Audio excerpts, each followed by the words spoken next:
Welcome back. It's a Monday morning. You're hanging out in the break room. Rochester's Classic Rock, 96.5 WCMF. How's it going, buddy? Pretty good, buddy. What's going on, female buddy? Doing good, buddy. 32 degrees right now. Going to get up into the mid-30s. You got that weird stuff, depending on where you live, like that Slush. Some of it's ice, depending on like the temperature there. That sucked last night. Yes, it did. Did you guys have to go on the roads at all last night? No. No, not when it was bad. I had to. My daughter had a hockey game last night at Scottsville. Yeah. Which is the secret rink of Rochester. Oh. It's out in the middle of nowhere, but it's all back roads to get there. Yeah. And the amount of people I saw spun out on 30-mile-an-hour roads was insane. Yeah, it was a little bit It blizzard. was heavy. Yeah. But it makes you think of long for warmer times. Oh, sure. Right? Like thinking, man, bright sun, drink in your hand. Come on. Out on the water. On the water? On the water. When's that happen? Well, it was a fantasy that some folks were living just this past weekend. How?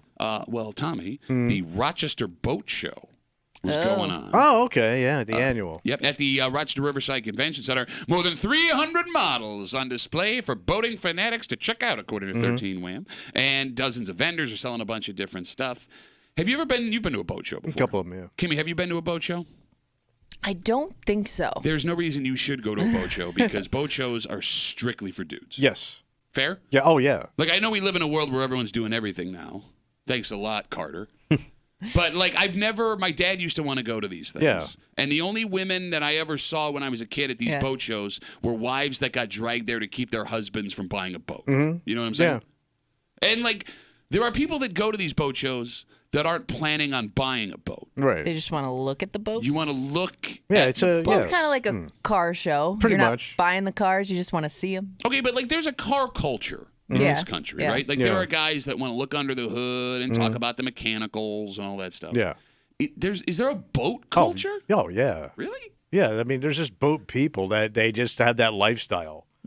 You know, my old man was one of those people. He just always felt my father felt when he owned a boat, he had arrived. He was rich. I get that. You know what I mean? He always wanted a boat. He always loved to fish. Okay. So he was always a boat guy. None of his kids cared about boats. But your dad struck me as a guy who, like, if something went wrong mechanically, he couldn't fix it. Oh, he was screwed. Okay, so if something went wrong nautically, we were in trouble, let alone blowing both props out drunk. So then what is that guy doing at a boat show? What are you talking about? Yeah, you're not, like, looking at the engines or, like, discussing. No, you're looking at it's all about shiny objects. Because when you go to the boat show, they're going to show you the glitzy.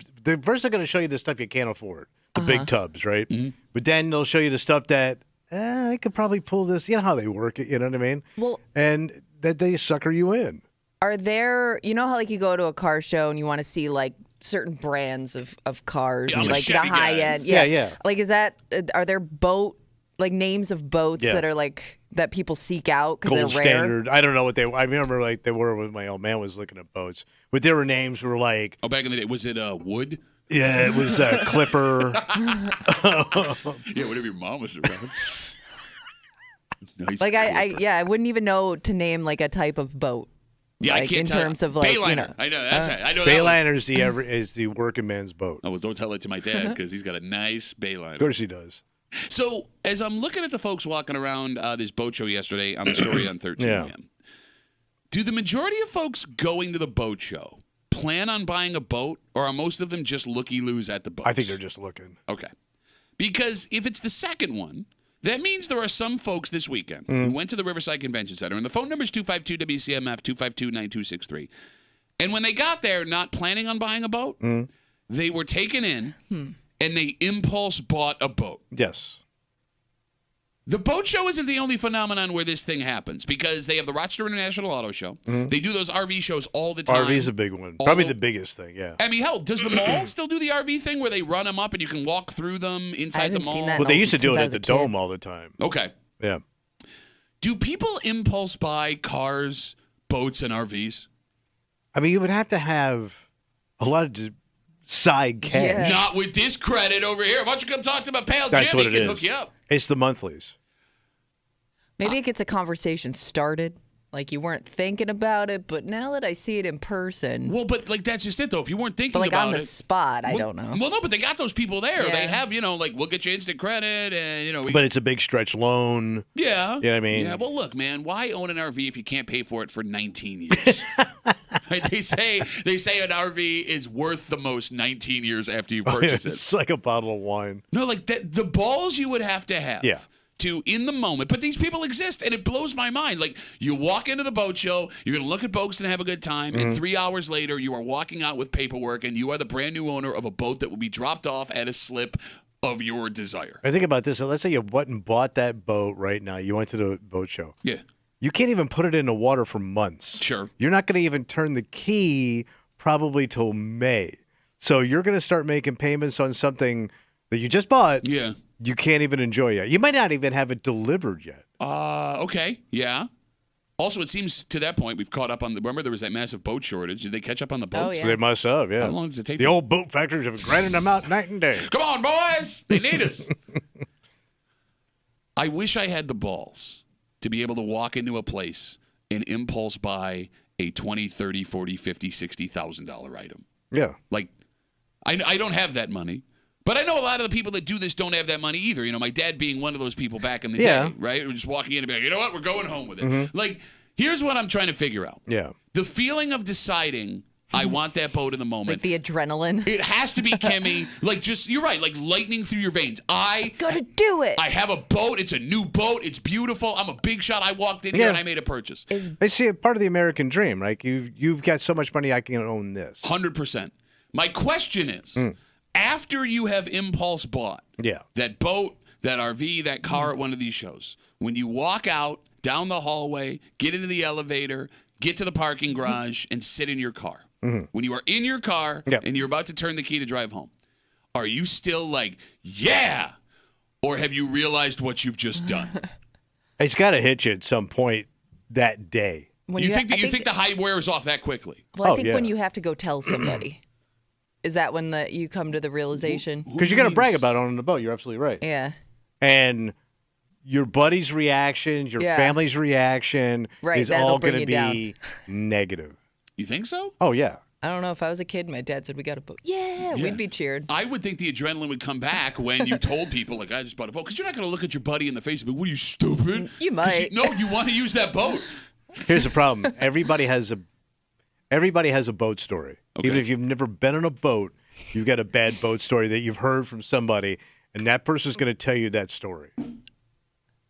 You know what they say? It's just a hole in the water where somebody throws it. You're going to hear all the standards, right? The happiest day in a boat owner's life. The day he steals it.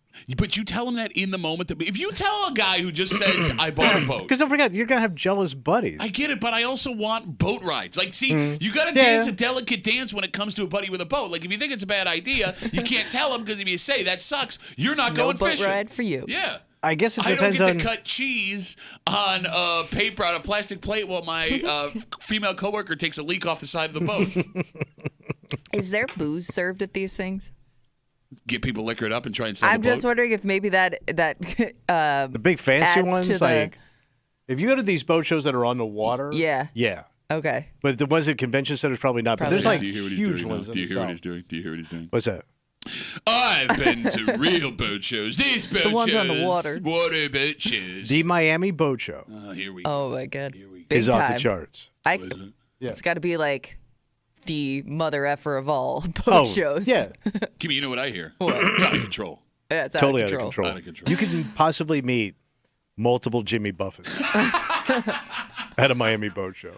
Burt Ward sitting in multiple boats. Yes, in the bat boat. Is there like a level of boat show though where like you get like it's so unattainable that it's not enjoyable? Yeah, I mean they got like, but you could go on those yachts and walk around. Yeah. See, but I enjoy that more. Again, 252 WCMF. We're talking about the Rochester Boat Show. It was over the weekend at the convention center, and like there are guys who, and I say guys because again, no woman would ever do this. No woman is dumb enough to do this.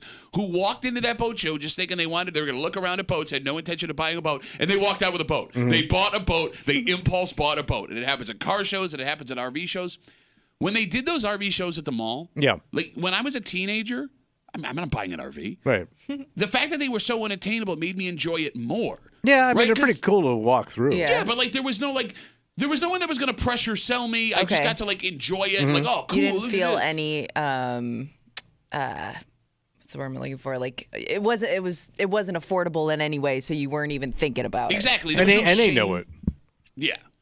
I mean, they look you up and down and go, yeah, this family ain't got squat. So out of reach. Obviously, the danger zone is when you have enough money for that down payment and you know you can qualify for that credit line. And you know the payments could kind of work if nothing goes wrong, ever. Well, I mean, don't discourage people from doing fun things they want to do. No, knock yourself out, man. You know, the water needs boats, too. Look, man, we all need a reason. We need to fill these bays up with idiots. We all need a reason to get up in the morning. Yeah. I know you don't have any, but most people do. But because of my father, I just know the horrors of owning not the horrors, but like it's not fun. But you still like to go look at boats. Oh yeah. I like you do have like a weird love-hate relationship with boats. I like other people's boats. Everybody likes other people's boats. So I told you, like my old man and his business partner both had boats, right? So my old man buys a brand new, bigger boat, right? Because he was always, that's how he felt he was going to be successful, bigger, better, right? So his business partner, Vern Coolidge, I still remember this day. That is the most 1960s business partner name Vern ever. Coolidge, right?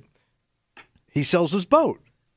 And my dad thought, I thought we're going to be boat buddies. We're going to go off. He goes, no, I'll just use, he goes, I'll just use your boat. You only need one boat. He was serious. Like, why do I need a boat? Yeah. You were stupid enough to buy a bigger boat. I'll just sell mine. Who's the better business partner here? All right, how about this Facebook message? You can always get us at WCMF for the Breakroom Facebook page. This comes in from Dan. Dan says, I'm that guy. I didn't plan on buying a boat, but I bought a boat this weekend. It was way more affordable than I thought. Even when I got home and told my wife, she was okay with it. Got home and told your wife? That's my dad. Yeah, I can't imagine that. Hey, I bought a boat, baby. Dan, what are you doing, Dan? Could you imagine? No. But you know how like there are some guys though that they just have all those toys. Like yeah. I wonder that could be a purchase that he's made in the past. That could be like not even surprising to his wife. Like your old man, you had to have all the toys. Okay, but even my old man, as oblivious and stubborn as he was back in the day, Yeah. he would never do something like that without at Really? least calling my mother Okay. and saying, I'm going to do this. Giving her a heads up. Look, even my mother was not going to be a part of that discussion, right? It's just not how things worked, right? Yeah. But he never came home with an RV. He never came home with a boat. Your dad did that with your mom. He drove it home, parked it at the dock, and then he named the boat after my mom. Smooth move. He called it the Edith. And Oh, I thought it was the nice Clipper. no, well, to your point, he goes, yeah, I called it the Edith because it's got a broad beam. So even at that moment, he says, you got a fat ass. He buys a boat without consulting her and tells her she's got a fat ass. Yes, enjoy your boat, baby. Players Club. Kim, let me ask you a question. Yeah.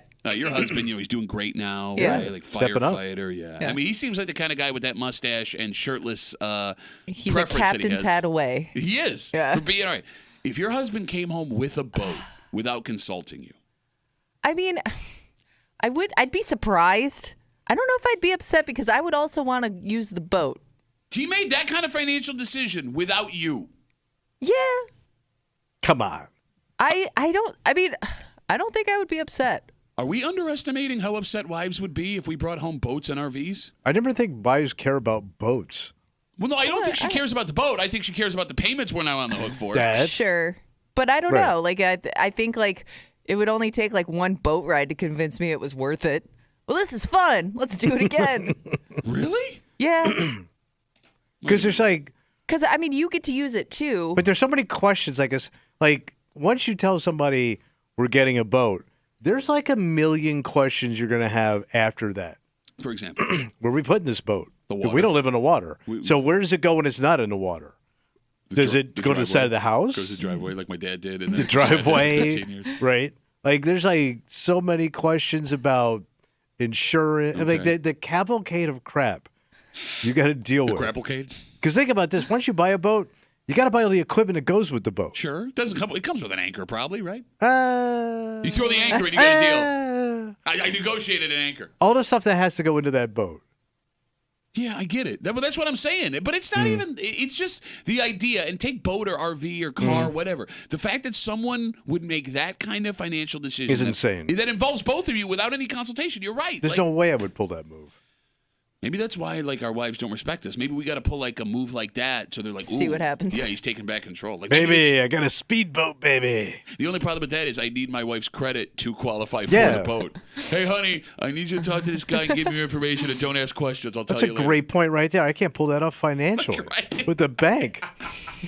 They're going to have a couple of questions. All right, so what do we learn here? Stay away from boats. No, no. If you like boats, enjoy your boat. Listen, we're not going to stop anybody from getting on a boat. Well, yeah, we couldn't if we wanted to. What are you going to do? Stand at the harbor? Tommy Muley, former boatsman. I guess the moral of the story is... What's that? Maybe we get no respect from our wives because we don't have the balls to go buy a boat, bring it home, and show it to her. Yeah. We got a dynamite. Good luck with your marriage, Dan. Kind of break them for you this morning here on CMF just after 7 o'clock. Valentine's Day is right around the corner. Okay. And lucky for you, News 8 jumped on it. Oh, good. Well, they have a list, at least according to the information they gathered from Yelp, of the most romantic restaurants in Rochester. Oh, okay. And it brings up a further question because, like, as you go down this list, you start to realize that maybe for all the great food we have here in Rochester, romantic food is not our strong point. Really? I would think like there's one specific type that showed up on there a lot. But when it comes to the amount of people, Kimmy, that are going to want to go out for Valentine's Day, those places are going to fill up pretty quick. yeah. Oh, yeah. Because they're all tight. They're all small places. Yeah, quaint. Would you consider Rochester romantic, even past the restaurants? If there's something you want to do that's not going to cost money, are there romantic places for you to take your lady? Restaurant style. Restaurant, outside of restaurants? We got a whole cavalcade. Okay. A crapplecade, if you will. We'll get to that and a whole bunch more here in the break room on CMF. But first, Tommy. Hey, great. It's the Super Bowl nobody wanted. Yeah, you ain't kidding, know. man. What a dud. Hey, every Boring team you were ass. probably rooting for lost. Yeah.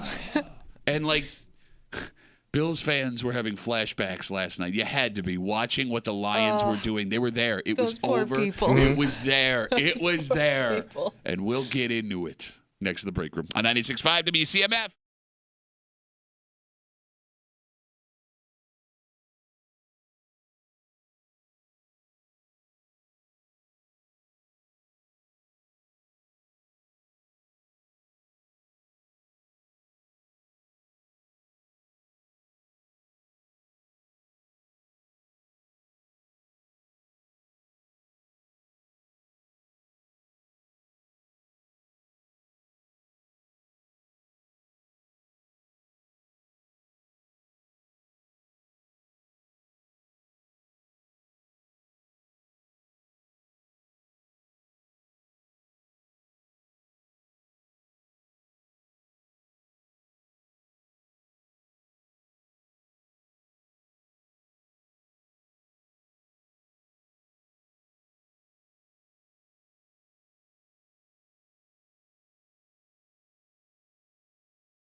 Hey, great. It's a Super Bowl nobody won.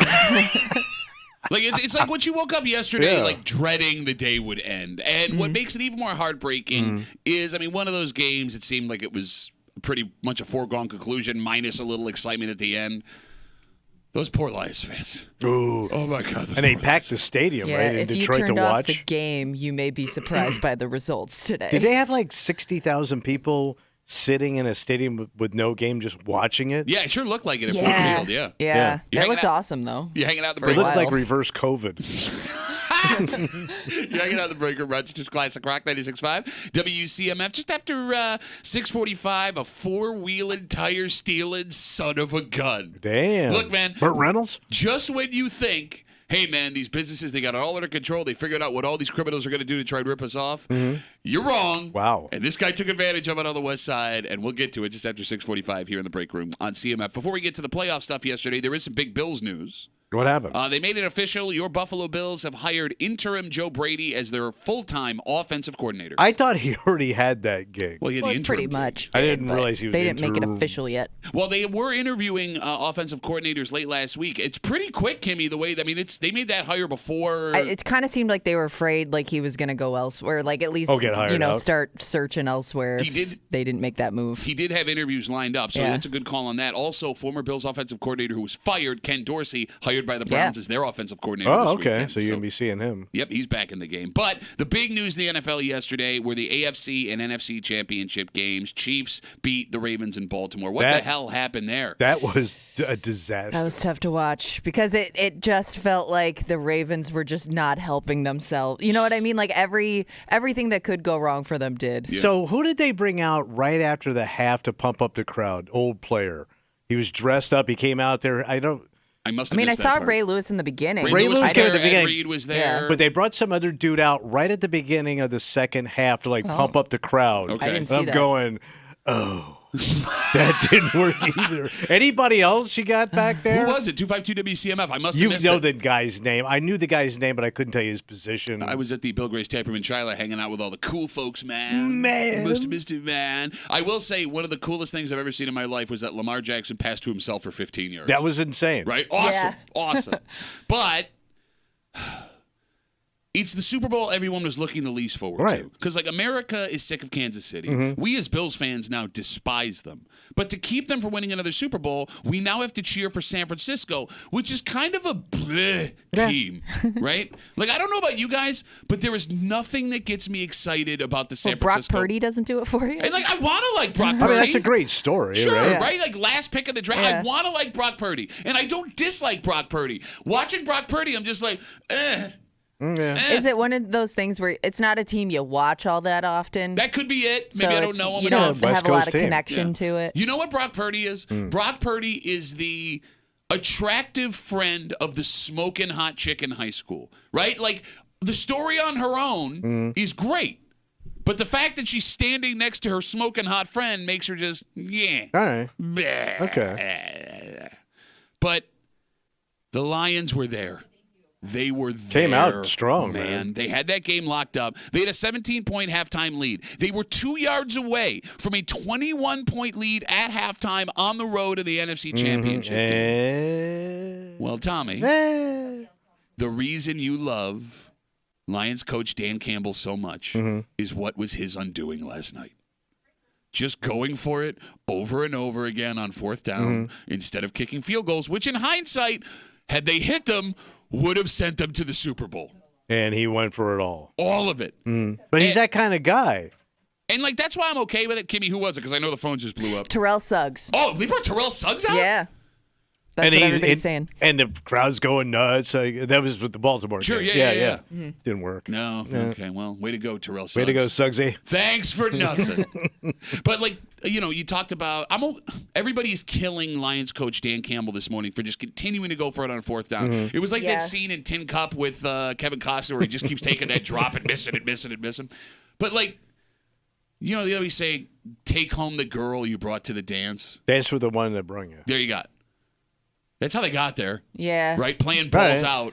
I don't fault him for it. Look, man, if you're going to go down swinging. All right. Yeah, look, I'm not a Lions fan, so maybe it doesn't hurt me as much this Yeah. Well, he morning. also looks a little mean- insane. He isn't. No, he doesn't look No, insane. he is. He is insane. He's Coach Caveman. You know what else I appreciate about him? What? He coaches the game because he was a player for years. The last 4 years, I believe, he played in Detroit, and that's why this story is so great. He coaches the game the way every player wants to Would play want the to, like game. how they Go would for call it, man. Yeah, because even when it's like 4th and 7, every offensive player at the 50-yard line, come on, let's go. You got this. You're not thinking logically Exactly. necessarily. So, like last week, we talked about how all of America, one half Americans were cheering for the Lions to win the Super Bowl. Yeah. And further, we talked about how Bills and Lions fans were kindred spirit teams. And watching the way that game played out yesterday seals that. Yeah. How do you get out of bed if you live in the state of Michigan this morning? Oh my God. You probably take today off. Unless you want to cry at work. Well, look, I mean, the auto industry needs all the help it can get out Yeah, there. You gotta go to work. yeah. The Lions hadn't won their division or had a home playoff game in 30 years. Since the original Corvette rolled out the assembly line? Bill Clinton was in office. Okay. They hadn't won a playoff game in even longer. They hadn't won a road playoff game. This is not an exaggeration. Yeah, this shocked me. Since 1957. When they won the championship. Yeah, well, that was the game they won to go to the championship. Yeah, all right. And then the Lions had never been to a Super Bowl. So Lions fans, no matter how jaded you were, when you're up 17-0 at the half and the 49ers are doing nothing offensively, you had to think you were going to the Super Bowl. Yeah. I don't care how cautious you are. Yeah. They were dominating that game. And here's what's cruel and why we can relate to What it is so it? well. Bills fans know that feeling over the last couple of years. Because as the Bills started to get hot in the playoffs, you started to roll, we all allowed ourselves to have that fantasy of Josh Allen holding the Lombardi Sure. trophy over his head. I mean, that's what you want to do with this game, right? Tommy, you start to imagine what that Super Bowl parade is going to look like. Yep. And how many days in a row you'll be wearing your Bills Super Bowl champion Yeah, T-shirt. all Right. the plans. Exactly. Only to have that reality snatched away from you. Like that feeling last night of watching the Lions just puke all over themselves.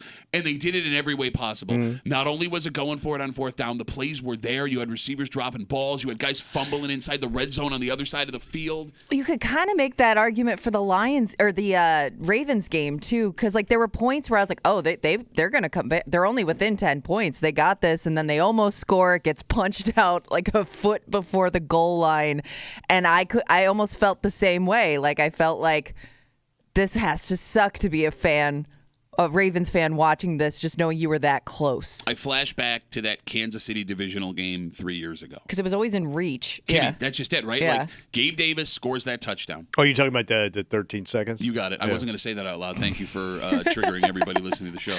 In case you forgot. He scores that final touchdown, Gabe Yeah. Davis, right? And the Bengals are coming to Orchard Park. Yeah. They're coming to Orchard Park. There's no doubt in my mind we're beating the Bengals. We are going to the effing Super Bowl. Like, I allowed myself to have that fantasy, only to have it taken away the way that it was. Yeah. And I feel like with the Lions last night, it was even more brutal because it wasn't like, oh, my God, We're close. we're close. We Like, have it. You're yeah. dominating. Yeah. You are dominating them. Eminem is in a suite, double birding all Yeah. the 49ers fans going in a half. Oh, my God. Here's what sucked about watching both of those games yesterday.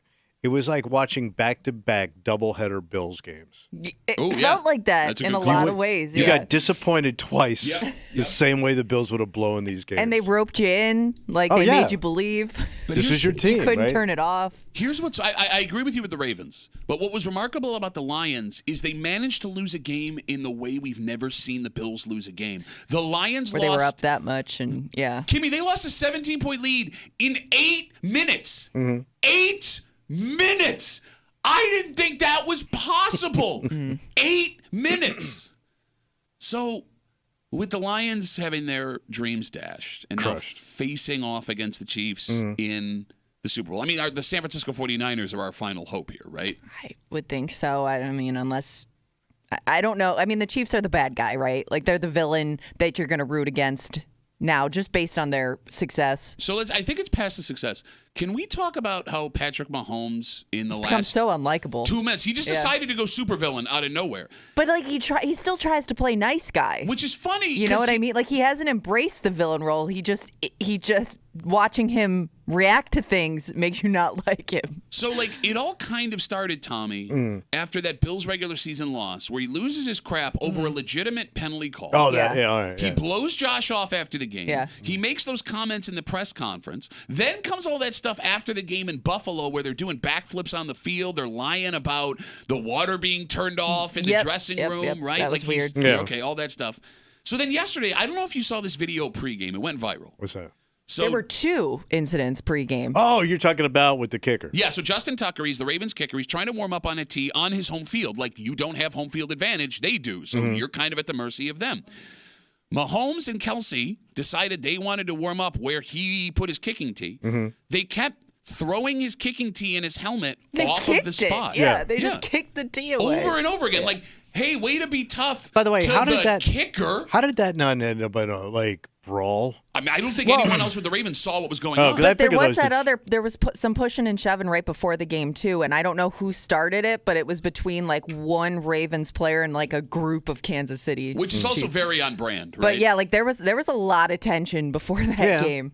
But like, it's funny. Like, Mahomes was like this everybody's All-American for the last 7 years, Yeah. right?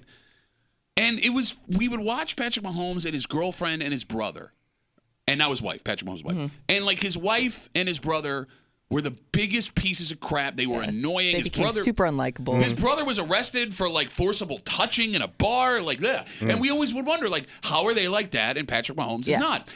And maybe Patrick Mahomes has been like that the whole time. Okay, so he's just been undercover. Well, he's been playing it cool to get his, Subway endorsements, right? Yeah. Because, like, But now that he's got all your money, he's indestructible. but that makes you more of a dick, Sure right? it does. Like, oh, this is what I've been the whole But he's a time. smart dick. He got all the endorsements. He got all the money. Okay. He also And maybe now he doesn't care as much because, and it's a weird situation too because now you have a teammate who's actually becoming a bigger star than you are as the quarterback of the team. Yeah, is that's fair. is a Yeah. bigger star. Right, yeah. Like, the cover of all the papers this morning is not Patrick Mahomes holding up the Yeah. Lamar No. Hunt trophy. It's Jason Kelsey and Taylor Swift making out on Kissing. the you mean field. Travis Kelsey. Oh, excuse me, yeah. You sound like your dad. They're kissing. Or kiss it on the field. Are you kissing on the mouth down there? Are you doing the mouth kissing at the 50-yard line? It's just it becomes one of those things, and I think you see this with like certain successful quarterbacks. Like they just do things. I don't know if he's doing it for attention or what, but that whole like we were underdogs and everybody doubted us. No, they didn't, man. Like you had success. You don't have to say that. I know. They've gone to 6 straight AFC championship What games. are you We're the talking underdogs, about? In man. what world are you an underdog? How dare you disrespect? Shut Like up, nobody you ever bitch. counted you out of anything. Like Yeah. Idiots. All right, so we got 2 weeks to wait for the least exciting Super Bowl we've had. In the Yeah, last like I have 15 no years. interest in I'm this. with you. I'm going to eat a bunch of food. I'm going to get drunk, and I'm going to hope Brock Purdy, the second hottest girl at the dance, could pull it out for us. Okay.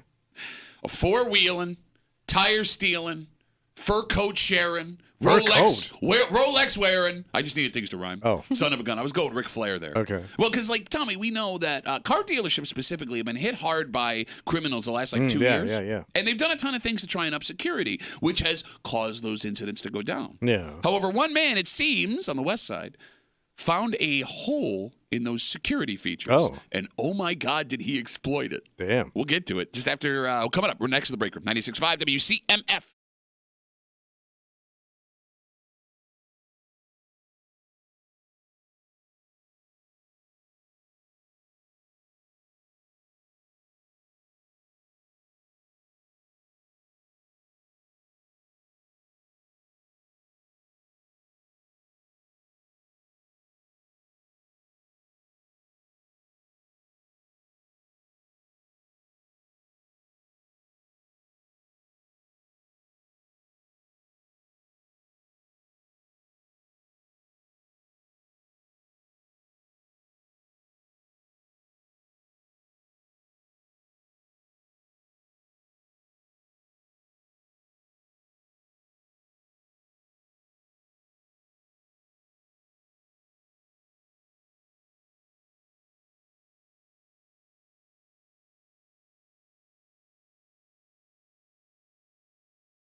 For everything a business will do to try and stop crime, there is a criminal that is one step ahead of them. And that sounds like the situation for a story coming out of Greece, because this person was able to get in, get out, not get caught on a vehicle where in this part of town isn't all that strange to see anymore. Oh, okay.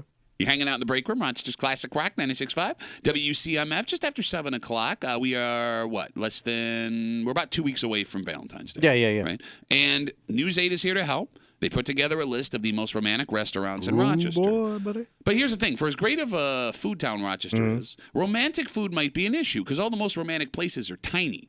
Yeah. They're tight. And if you're looking for romantic things to do, even outside of getting dinner, you might have a problem. Yeah, what do you do? We'll get to it just after 7 o'clock here in the break room on CMF. Tommy, the Greece police were called to a car dealership lot after reports of something getting stolen late last week. What'd they grab? Well, we'll get to that in a second. What is remarkable about this story, Tommy, the criminal did not take a car to get in when they were at this car dealership. What did they take? Authorities say they are looking for a man who they say stole 4 tires off of a Dodge Charger. Oh, you took it off the car. Took him off the car and scrammed. Okay. They have this man on High camera. performance tire. Well, yeah, bro. I mean, That's a Charger, so. How did he get away with 4 tires? Well, this is where things One at a time? Not one at a time. And this is where things get interesting. You'd think you would need like a truck to carry all those tires, right? They didn't have a truck. Okay. They didn't have a car. Okay. But they just rolled them down the street? No. With a stick? The suspect stole these 4 tires on a 4-wheeler. Wait, how? So the image shared by the Greece Police Department shows the suspect in full snow gear with 4 tires either balanced or tied to the back of a quad runner or 4-wheeler while making his escape. But those are big-ass, tires for a hot rod. Yeah, no, he's got them, and he got So them. he stacked them up and he took off. On the back of his Like 4-wheeler. bungee cord and took off? I have no idea. They're there. They didn't move. He got it. They're gone. That's impressive. Yeah. Yeah, like I'm like impressed by the ingenuity of this criminal. Because Tommy, car dealerships have been on high alert the last few years. We've seen plenty of stories of cars being stolen off the lot. Oh yeah. So a lot of these places, they added gates at the entrance that they can lock at night. A lot of them added security guards that constantly patrol the lot, and that is a fantastic move to keep out folks who want to drive a car on the lot to just steal another car.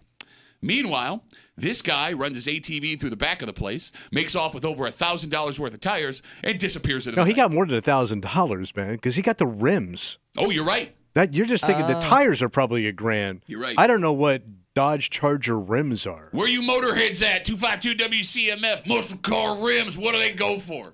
Damn. Brand new Dodge Charger, too. So here's what I'm dying to know. Does he have a Dodge Charger? I hope so. That's what I was thinking. Is this something for this guy specifically, or was he going to sell them? Yeah, Because you're right. Like, you targeted a flip 'em specific easy. car. Oh, we don't know he targeted the specific car. It could have been the closest one or the one that was easiest to get the tires off. Although True. a lot of those cars have keys, right, to keep you from the key to get The key lock on the thing. Yeah. Do all car makes and models have the same key lock? I don't know. Like if I have a Honda Pilot, does my key lock fit another Honda Pilot? I think it does. What's the sense of having a key then, right? Well, what are the odds that someone that owns a Honda Pilot Yeah. who's going to steal the tires off my Honda Pilot? I think, well, no, because I remember I lost mine, and The key lock. yeah, the dealership had one from another Honda Pilot. They just popped it on there. Yeah, but I could be wrong. And then they gave it to me. How nice was that? Very nice Thank of those you, people. Clyde Honda. What makes this crime even tougher to solve? This man in Greece who drives a 4-wheeler onto a car dealership lot, rips off 4 tires and rims, you're right, off of a Dodge Charger and escapes in the night. In certain parts of Greece, seeing a guy with 4 tires riding around in a 4-wheeler wouldn't even arouse No, that suspicion. could be the in mayor. The mayor of Greece. I mean, there's lots of outdoorsy folks in Greece. Yeah. Oh, yeah. No, I mean, you see it all the time. Yep, you got your point. hunters, your snowmobilers, your dirt bikers.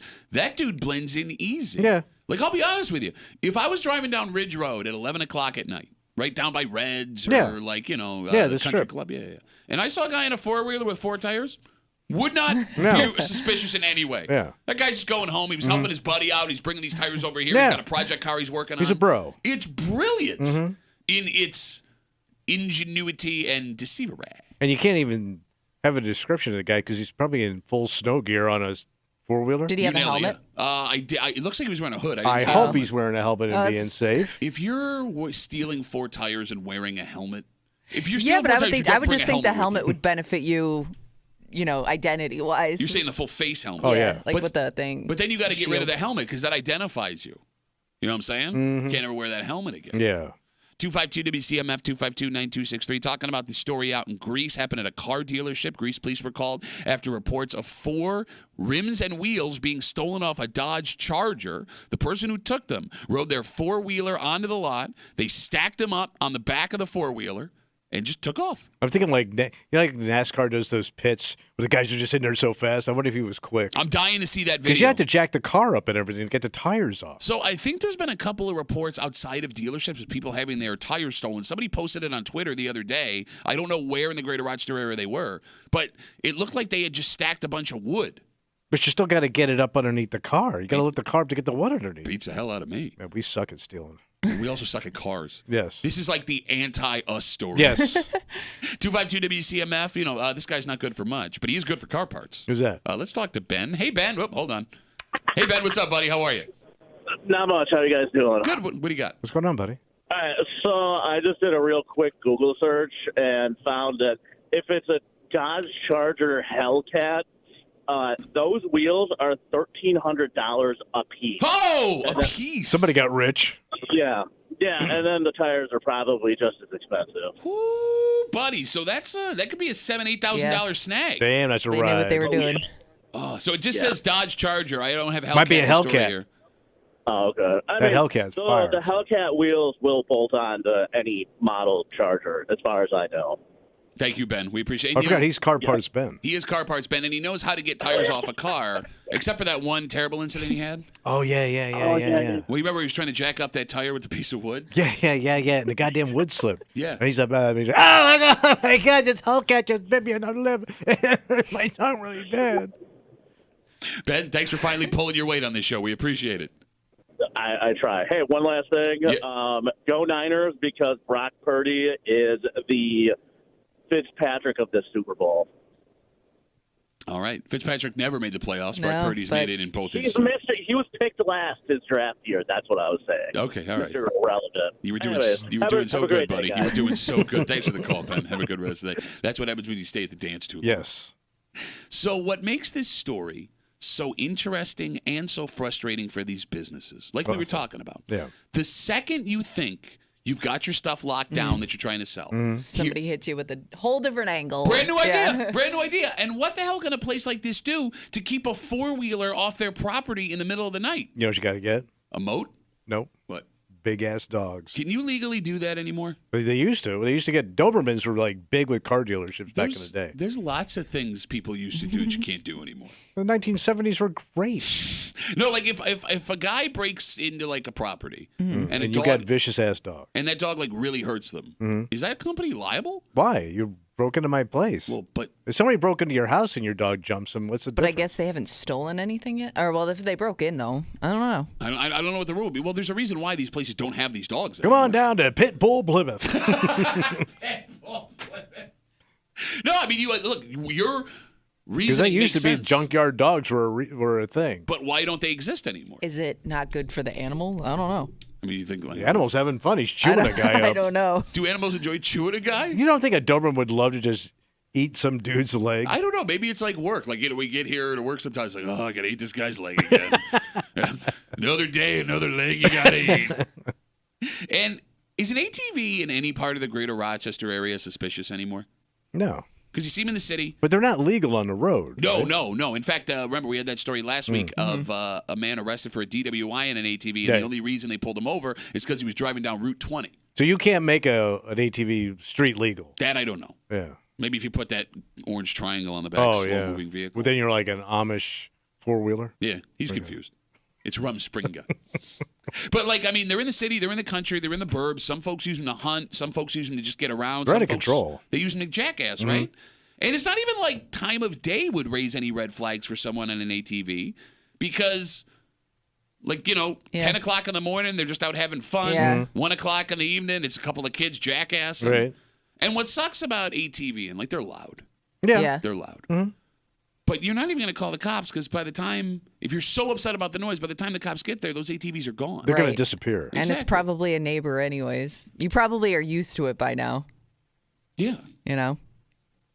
We got Facebook messages coming in. You can always get us at WCMF or the Break Room Facebook page. Again, talking about this man out in Greece. Police put out a picture of him. They're looking for any information. He's on a four-wheeler. It was a snowy night last week. He's got four tires from a Dodge Charger that he stole off a car at this dealership on the back of his four-wheeler. This comes in from Rich. Rich says, Dodge Charger wheels and rims are very easy to sell in the secondary market. They get traded and straight cash. This guy got these to sell them, not for his own car.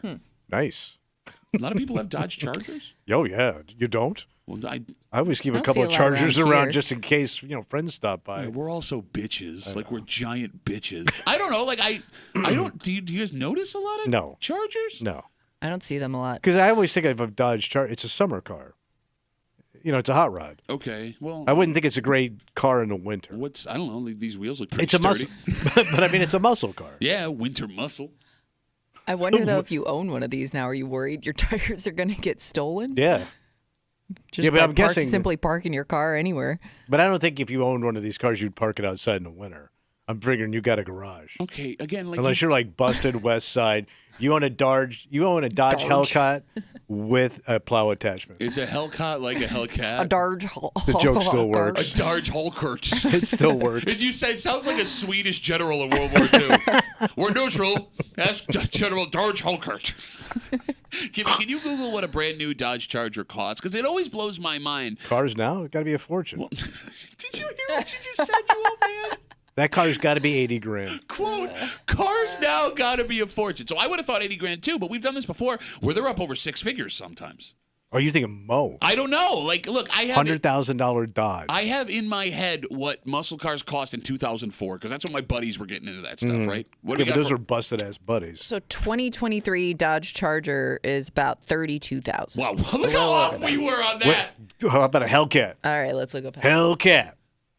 Wait a minute. A $32,000 car That with can't- $10,000 worth of rims and tires? That doesn't Well, sound right. Did they put the money in the wrong spot? Yeah. The fanciest tires you've ever seen in your life. It sounds pretty reasonable, It actually. keeps showing me like used ones. The Hellcat. That sounds low. Do they not make the Hellcat anymore? Oh, No, I mean it's on. out of here. production. We're the dumbest show in America. Like, can we just know Sorry, I'm some waiting for man? the- Like, we're not talking sports, and you're even out on that. We are the least masculine show in Rochester. Yeah, I would say so. You guys want a high five? Talk about Taylor Swift? He's All right. just showing me regular Dodges. No big deal, Kimmy. It's okay. Regular We're Chargers. not even man enough to Google what a Dodge Charger Hellcat costs. Let's take a break. Okay. And like, here's the thing: you would think us not being into like hunting and cars Yeah. would make us more romantic, but you'd be wrong about that too. We've got nothing going for us. Luckily, with Tommy and I not being romantic, we're in the same boat as most guys in Yeah. Rochester. And with Valentine's Day around the corner, you got to do that annual fake romance thing. News 8 is here to help. Yeah. And they gave us a couple options, but it's those few options that really send home, Tommy, what kind of trouble we could be in. Because for all the things Rochester has going for Yeah. it, would you describe Rochester, the greater Rochester area, as a romantic place? We'll get into it next to the break room on 96.5 WCMF.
We are about 2 weeks away from Valentine's Day. Oh, boy. And stories like this, they might be too late. Like, we needed this a month Yeah. ago, guys. But a romantic place to eat, if you're going out, is a necessity.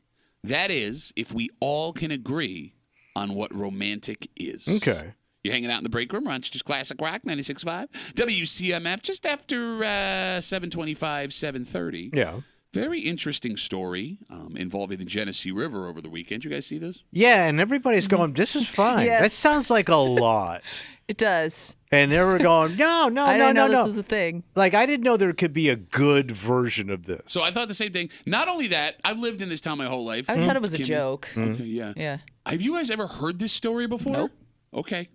We'll tell you what ended up in the Genesee River over the weekend that apparently is totally okay. We're good. And we'll get to it just after 7:25, 7:30 here in the break room on CMF. So over the weekend, Story on News 8 collected the best restaurants in Rochester for Valentine's Day according to Yelp. All right. And the way they frame it is it's the most romantic places to go. Yeah. Tommy, when it comes to a romantic day, like Valentine's Day, the ambience is just as, as important as the food. So the number one most romantic restaurant in Rochester, according to this survey, Avino on Monroe Avenue. Okay, Italian style. Yep. Folks say the place gives off a romantic and quiet vibe with the lighting and the decor. Ooh. Number 2, Rella, also on Monroe Avenue. What's it called? Rella. Rella? Rella. No, you're not saying it right. Rella. Rella? Rella. With an R. R-E-L-L-A. Or I've heard good things. Rella. So it's a seafood joint, All right. and it's small and intimate, according to the thing. Rounding out the top 3. Get all your clams. Rounding out the top 3. Rooney's. No, Rooney's on Henrietta Street in the city. Oh, yeah. That's kind of hidden down in a it's almost like it's in like a side. Well, yeah, it's in a side neighborhood. Yeah. But it's been there forever. And it's good. The folks who love it say the food is fantastic. It is often cited, Rooney's, as the most romantic restaurant. But it's small in Rochester. Exactly. Okay. Tight. Yeah. and not a lot of parking. I think so. We're I'm just saying, baby. You want to get dressed up, in this weather. but the parking though. You could drop her off, and then you could park around the corner. I know, but it's around the corner. Jesus Christ. So the list goes on from there. And if you need ideas, the story is on News 8's site. But it also might be too late for Valentine's Day reservations man, you now. ain't getting in at now, a place man. like that. Yeah. Right? Like all these places, they got 15. Stay home. But this story on News 8 brings up an interesting question. Rochester is great at food. Top 5 food city in America. But is the greater Rochester area romantic? I think if you go high end, it is. Are you sure? Because, the higher end places kind of have the ambiance you're looking for. All right, the phone number is 252-WCMF, 252-9263, and we'll include restaurants in this, but everything about the community. Would you consider the greater Rochester area a romantic place? And I'm going to ask Kimmy first, considering you and I have no idea what that means. All right. Kimmy, are we romantic? I would just think because when I think of like romantic food, I would think like Italian food. Okay. And I would think we have so many options of that here in town that you can't go wrong. Can I ask a question? Because you know I love Italian. Yeah. I grew up in Gates. I didn't know that Irish people existed until I was 13. Why is I don't Italian know. considered romantic? Because it's heavy. You're It right. is heavy It is. food. It is. Like, you don't want to have sex after chicken parm. You want to take a nap. Yeah. Right? Like, have you ever had, like, a 5-pound plate of pasta and been like, time for a boner? But it's like, I don't know what it is about it, but I think like that's like a good go-to date night meal. I guess because the restaurants tend to be cozy, You get the warm-looking ambiance. places. Yeah. Right? No, nothing says cozy and warm looking like a 70-year-old Italian guy with one eye that's slightly closed more than the other. Are you done yet? Feels like you're eating in someone's home. Okay.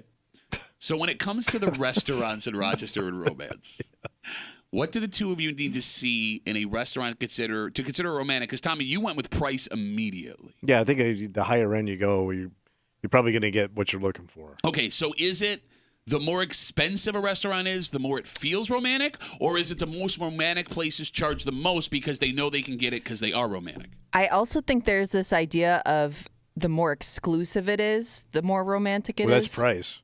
Well, not always. Sometimes, to your point, it's the size of the place. It's tough to get a reservation. It's not, I mean, you're right. It tends to be a little bit more expensive, but I wouldn't say it's always the most expensive place. Okay. Sometimes it's how did you get in there? Like, do you know somebody? Okay, so no, that makes sense, right? Because if you get reservations on a place like Valentine's Day or even that weekend at a joint that's really small, it shows that you took initiative, right? Yeah. You thought ahead. You jumped in. Something that would impress your wife or girlfriend. Okay. What about location? So as we go down the list further, again, story on News 8 about the most romantic restaurants in Rochester according to Yelp. Pane Vino on the River is on that list. Great views. Oh, yeah. Very nice. You're not going to see them in the winter, but yeah. Rose Tavern at the Lake House on Canandaigua Lake, that high-end resort. Oh, yeah. Their restaurant is on the list. So those are two beautiful look-out-the-window Waterfront spots. stuff. Yeah. Great. But then they also list Cure at the Market on this list, which is a French restaurant located at the public market. Well, you're saying French is number one. No, but you also have a view of an empty market stall out the But window. there are quite a few nice little restaurants along there, to your point. Quaint. So that location must not really matter to people. So location doesn't matter for romance. I don't think so. I think it depends on what it's like inside. You got to bring it. You got to bring your French. The hell does that even mean? You got to really French it up. I don't know. How do you French it up? You French it up. You feel like you're in France. No, but okay. Or at least Montreal. So The poor man's France. a couple years ago, my wife wanted to go to one of these nice restaurants in the public market. Didn't have reservations. She pulls this, we'll just go. We'll find a place. They had no spots. So these people being very accommodating, very nice, they go, we'll just get a table and we'll bring it outside next to the other ones and you guys can eat. They sat us next to the dumpster. I'm not exaggerating. That's kind of like City Eden. But my wife had the time of her life eating this really nice food. next to the rats. Yeah, it was a dumpster in the summertime. And she's like, so Oh, God. I was dumbfounded that my wife, dressed up all nice, sitting next to this effing dumpster, had this wonderful time at All dinner. right. Sometimes it's the simple things. Well, would your a little wife- garbage, a little food. Well, What's that was the hit that Billy Joel couldn't survive with. Yeah. Bucket of garbage. Bottle of white. Would your wife sit next to a dumpster No. and have a rope? No. Okay. She's already married to a dumpster. She wants to be a rose between two dumpsters. Kimmy? Yeah. Would you take the only reservation at a romantic restaurant is next to the dumpster outside? Yeah, because I think it's more about getting into that place. You care that much about the exclusivity so you could brag to other people? Well, that, and if I really do like the food, I'll take whatever table you got. Okay. I don't care if it's in the dumpster. I'll eat in your dumpster. I will eat out of your dumpster. Let me With in. Hobo Hank. So as we make a list of what is and isn't romantic, does Rochester have enough romantic places? Because I think you can also ask the question, is any night out dining at a restaurant with your spouse, no matter the location, romantic? Like if I took my wife to a sit-down Pizza Hut on Valentine's Day, do I get credit for being romantic? No. Well, why? I'm spending money. Did you say Pizza Hut? Yeah, sit-down No. Pizza Hut. No. Well, look, we're spending time alone together. I'm spending money. Yeah, but you really lowered the bar of romance Did you down hear to that? But Pizza Hut. if you don't get out a whole lot, and maybe you've both been craving Pizza Hut, and now's the time. I mean, look, what's the difference where we are if it's us alone together? Here's the thing. I can't tease Pizza Hut a week before. Baby, Daddy got us some Rezzies at the Hut. Rezzies at the Hut. We hunting, and then we going to go on some hunting. Here's what you're not thinking about, though. Stuffed crust. Okay. Yeah, I don't think you should add stuffed to anything on the menu and make it romantic. Oh, later that night, something's getting stuffed. Yeah, with cheese. So let's say I don't want to take my lady to a restaurant for Valentine's Day, right? That's not my thing. We're going to completely disregard this list for News 8. But I want to go to a romantic place to spend some time. In February, in Rochester. Yes. Are there romantic places in the greater Rochester area that don't cost money? No. Not at this You don't time want of to the think year. about it? You don't want to think about it for 1 second. Not at this time of the year. Like if it's summertime, yeah, but where are you going to the dead of winter when it's dark at 5 o'clock where it's going to be romantic? Thoughts, Kimmy? That don't cost money, you're Outside saying? of, I want to take my wife to a romantic area that's not Okay. going to cost me anything. My girlfriend on Valentine's Day in Rochester. Is there a place to go? No, because to your point, like you would think you need like some kind of like scenic view or I'm trying to think of what would be romantic where you'd have to be indoors somewhere. Okay. So Oh, here's yeah, good enjoy. Nice sunset at 4:48. Unless you're big outdoors people, here's your tip of room. Tip of the week. Use it. Yeah. Charlotte Beach in February is very romantic. How? But So you'd, do but you'd what? have to count on it being, at least the weather, like the temperature, at least to the point where your face doesn't feel like it's numb. From It's going to be dark. Okay. Yes, it'll be dark. They have lights down there. They have But lights. what am I looking at? Okay. Look, there is something nice about it. It's quiet. It's very unique looking in the wintertime because nobody ever goes unless you live in Charlotte and look at the beach in the wintertime. It's not like you're used to seeing it. Like a walk down the pier in February. There's no way my wife or any wife was to bundle up the and wind? possibly bust their ass with the ice and snow. It is very romantic. That's why they send the lowest end weather guy out there to do the coverage. See, you're not thinking, man. This is why you're not romantic and I am. This is why I'm the romance man I'll be on the clinging show. to Glenn Johnson when I'm trying to make out with my wife. That's not romantic? A half-inch of glaze. No, man, my wife is not going to want to go for a dark walk in Charlotte in February. I think this is going to be romantic. Her whole life with you has been a dark walk. No, I'm telling you, man. Like, it's outside of the box. Your ass is itchy. You ever try it? No, there's a reason nobody tries I've done it before. It's good. It's sexy. It's romantic. It's nice. I got to hold you close to keep you warm. I'm telling you, man, it's nice. Try it. Give it a shot. All right, what about something like an outside winter hike? All right, but that's just. I mean, that's one thing. I guess you could prepare. You could dress for it. I don't get the romance of it, though. Well, look, there's lots of trails in the greater Rochester area. You are quiet and alone with each other, and you get that fresh air aphrodisiac. That is a scientifically proven thing. All right. Fresh air gets her going. Just It's a lot of something work. different, I guess, to plan. But then look, if you're all But that almost sounds like you had no plan. Like if you're up No, at the I would pier. say if this is something you don't do out that often, I would think you put some effort into thinking about it and planning it. Yeah, go ahead. And here's what you're not thinking, bro. Right. Here's what you're not Yeah, thinking, I'm right? freezing my ass You off. go freeze. You go get cold, right? Well, now you get home. She's freezing cold, right? She needs a bath or a shower. Okay. And you got to warm her up. All right. And then it's going to go from warm to hot. Well, how come we just skip to the hot water? Instead of be schlepping through the snow, being chased by goddamn coyotes So just to be clear, and bear. when I ask you, are there romantic places in Rochester, your argument is get in the shower with me. Maybe I want to scrub your butt. No, man, these ideas blow. Okay, well, I don't hear you coming up with anything, dumbass. So easy to criticize, so hard to create. You sit there, sucks. You ain't said nothing.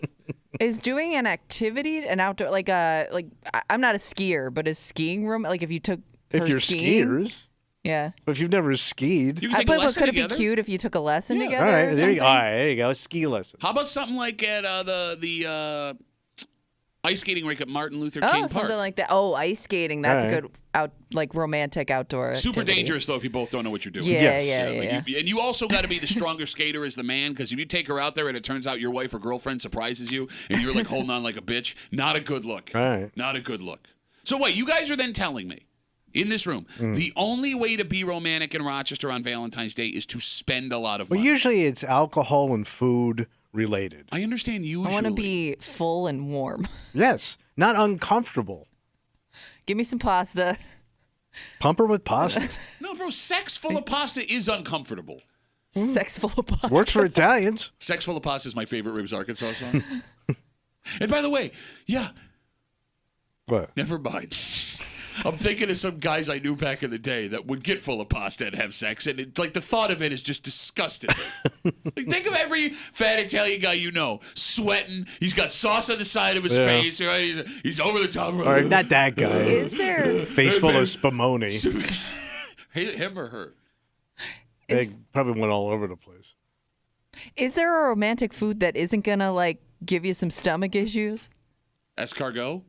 Snails? Is that romantic? Clams? I mean, I'm sorry. I don't know. Does sometimes seafood can upset your stomach? Oysters are supposed to be an aphrodisiac. I can't right. stand them. They're gross. Yeah. But, I mean, that would be lighter and Yeah. sexy. But you're not gonna be full. Maybe a unique. I'm take it just ar- thinking of my husband. how about taking it out for a unique food? Like what? So crepes. There's a couple of those crepe joints. Those are French and There's they're a romantic. single crepe joint down the street from your house. No, there's a whole bunch of them. Are Where? there Are there? multiples? Yeah, I only know one. There's one in Canandaigua. There's one in Webster. Oh, I thought Simply Crepes meant there was one. It was simple. It's just one of them. Yeah, but they simply franchise. There's even called there's even a West Side crepe. What's it called? This really ain't a crepe.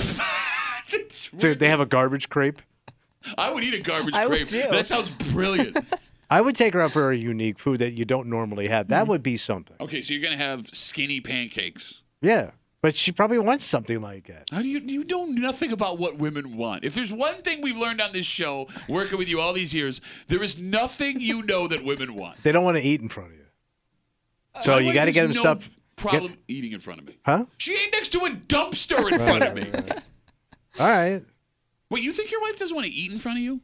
Does Does she wait for you to go to the bathroom and then just stuff her face in the fridge? What are you talking about? But you know how women are. Well, maybe it's because of the way you eat makes her feel insecure. But if a woman is getting dressed up to go out to dinner, she's not going to want to hog it down. I mean, she's going to be. Well, she's depends. going to want to eat. Though, if you're not somebody that gets out to go eat a lot between the two of you, like if you have kids, like maybe she is ready for some good food. No, but she's going to get all dolled up. She's going to put on makeup, jewelry, looking sharp, finest outfit. I don't think she's going to like slob it down. Okay, well, you're arguing with a woman about what women want. I've never argued with a woman in this room. I don't know. I could be unique, but I like give me the best food, give me a lot of food. So you'll get dressed I want leftovers. You're going to get dressed up. Yeah. In your finery. Yeah. And just elbows on the table, just start scarfing. Because here's the thing, like I also She's a hard scarfing woman. In love with the fireman. I also want my husband to enjoy his food. I'm not talking about your husband right now. I understand, but your ass eating romantic. I just want food that we're both gonna like, because I know if he's not gonna like it, then we're gonna just have to stop somewhere on the way by the home house with a bag of oats. You know, they shove out that sled on those C-130s. It's Dumbo drop. You've got full man. No. Parking, too cold. All right, we're over to their house right now. Drop the load. Drop the load. You're naming individual airplanes. You want to talk about locomotives before we go to commercial too? Well, we started the show with boats, so there's no turning back. How about we go train watch? Train watching? I heard it works for Kutchko. No, I'm a train watcher. Here goes one now. My. We did get a tweet from Ben who says Letchworth State Park is a solid romantic place this time of year. That's a winter hike. But that's a drive, too, in the dark. Like, you got to go walking around Letchworth in the dark. Keep saying in the dark? Or you could just do it on the Saturday before or after Valentine's Day. All right, okay. Thing, dumbass. Right. So, trekking through the mud and ice at Letchworth to watch a train. Not in these shoes. No. Bitch stole my look in the park.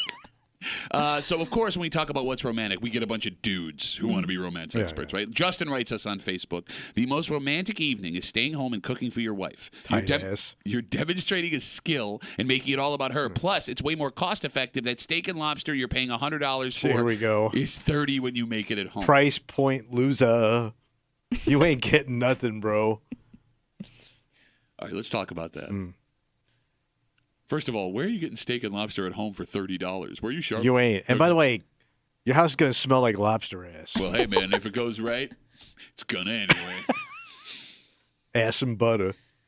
All right, Kimmy. One of my favorite comedy teams of the 70s. Ass and butter? I bet it was. Kimmy. Yeah. Your husband is now, because he's working at the firehouse, is learning how to cook. Yeah. If your husband decided you're not going out, he wants to cook for you on Valentine's Day. Day. Firehouse chili. Is that romantic? Yeah, I think so. Okay. If you wanted to cook for me? Like, but here's the thing. If you spend all your time at home as a couple. Right. You want to get out. And you cook on a regular basis. I don't know, because like I make dinner a lot just because of schedules. I don't know if me making dinner, and I'm not that great a cook, would do it for my wife. It's not special. Yeah. You're just sitting in your kitchen. Exactly. Then you got to clean up. What if you made something out of the ordinary? Yeah, but if you roll the dice on that, there's a 50-50 shot you're going to screw the whole thing up, right? Like, you ever try to make a flambe? Not easy. I don't even know what that is, really. I made pad thai one time, nailed it. I'm never trying it again. Vietnamese food? It was good. Came in a box, but I still nailed it. Okay. My wife didn't know. All right, so whatever it is you think is romantic. Get out and enjoy. Do it to the damnedest, unless you're like Tommy and Kimmy, who believe you are not being romantic unless you are spending some kind of money for Valentine's Day. You know, there's a reason we didn't say walk down the Genesee River as a romantic option. Well, that could be a little dicey.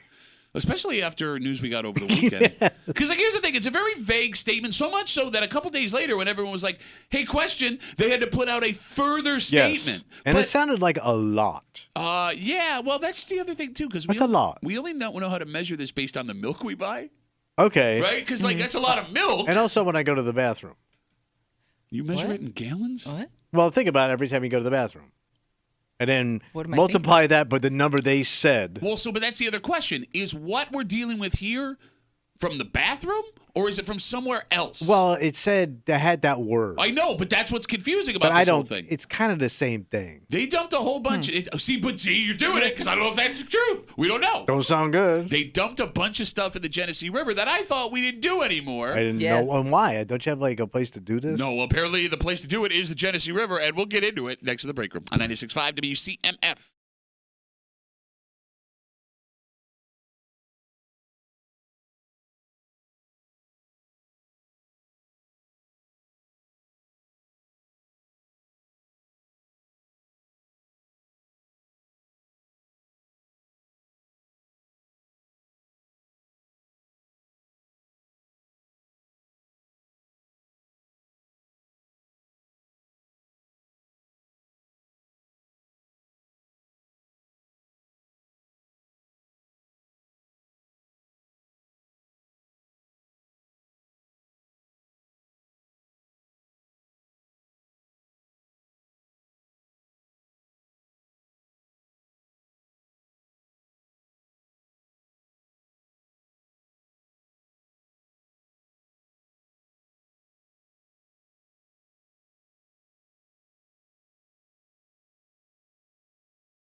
This is a headline that has a lot of folks in the greater Rochester area concerned. What happened? Well, Tommy, it turns out this was a planned event.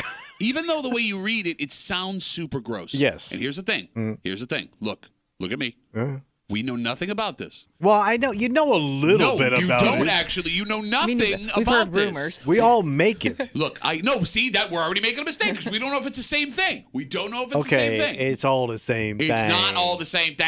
It's a stanky thing. No, it it's ain't. the We don't same know thing. We don't know if it's a stank thing. Of course, it's a stank thing. Look, as we walk into this conversation, you need to understand that we don't understand. Therefore, you gonna jump in it?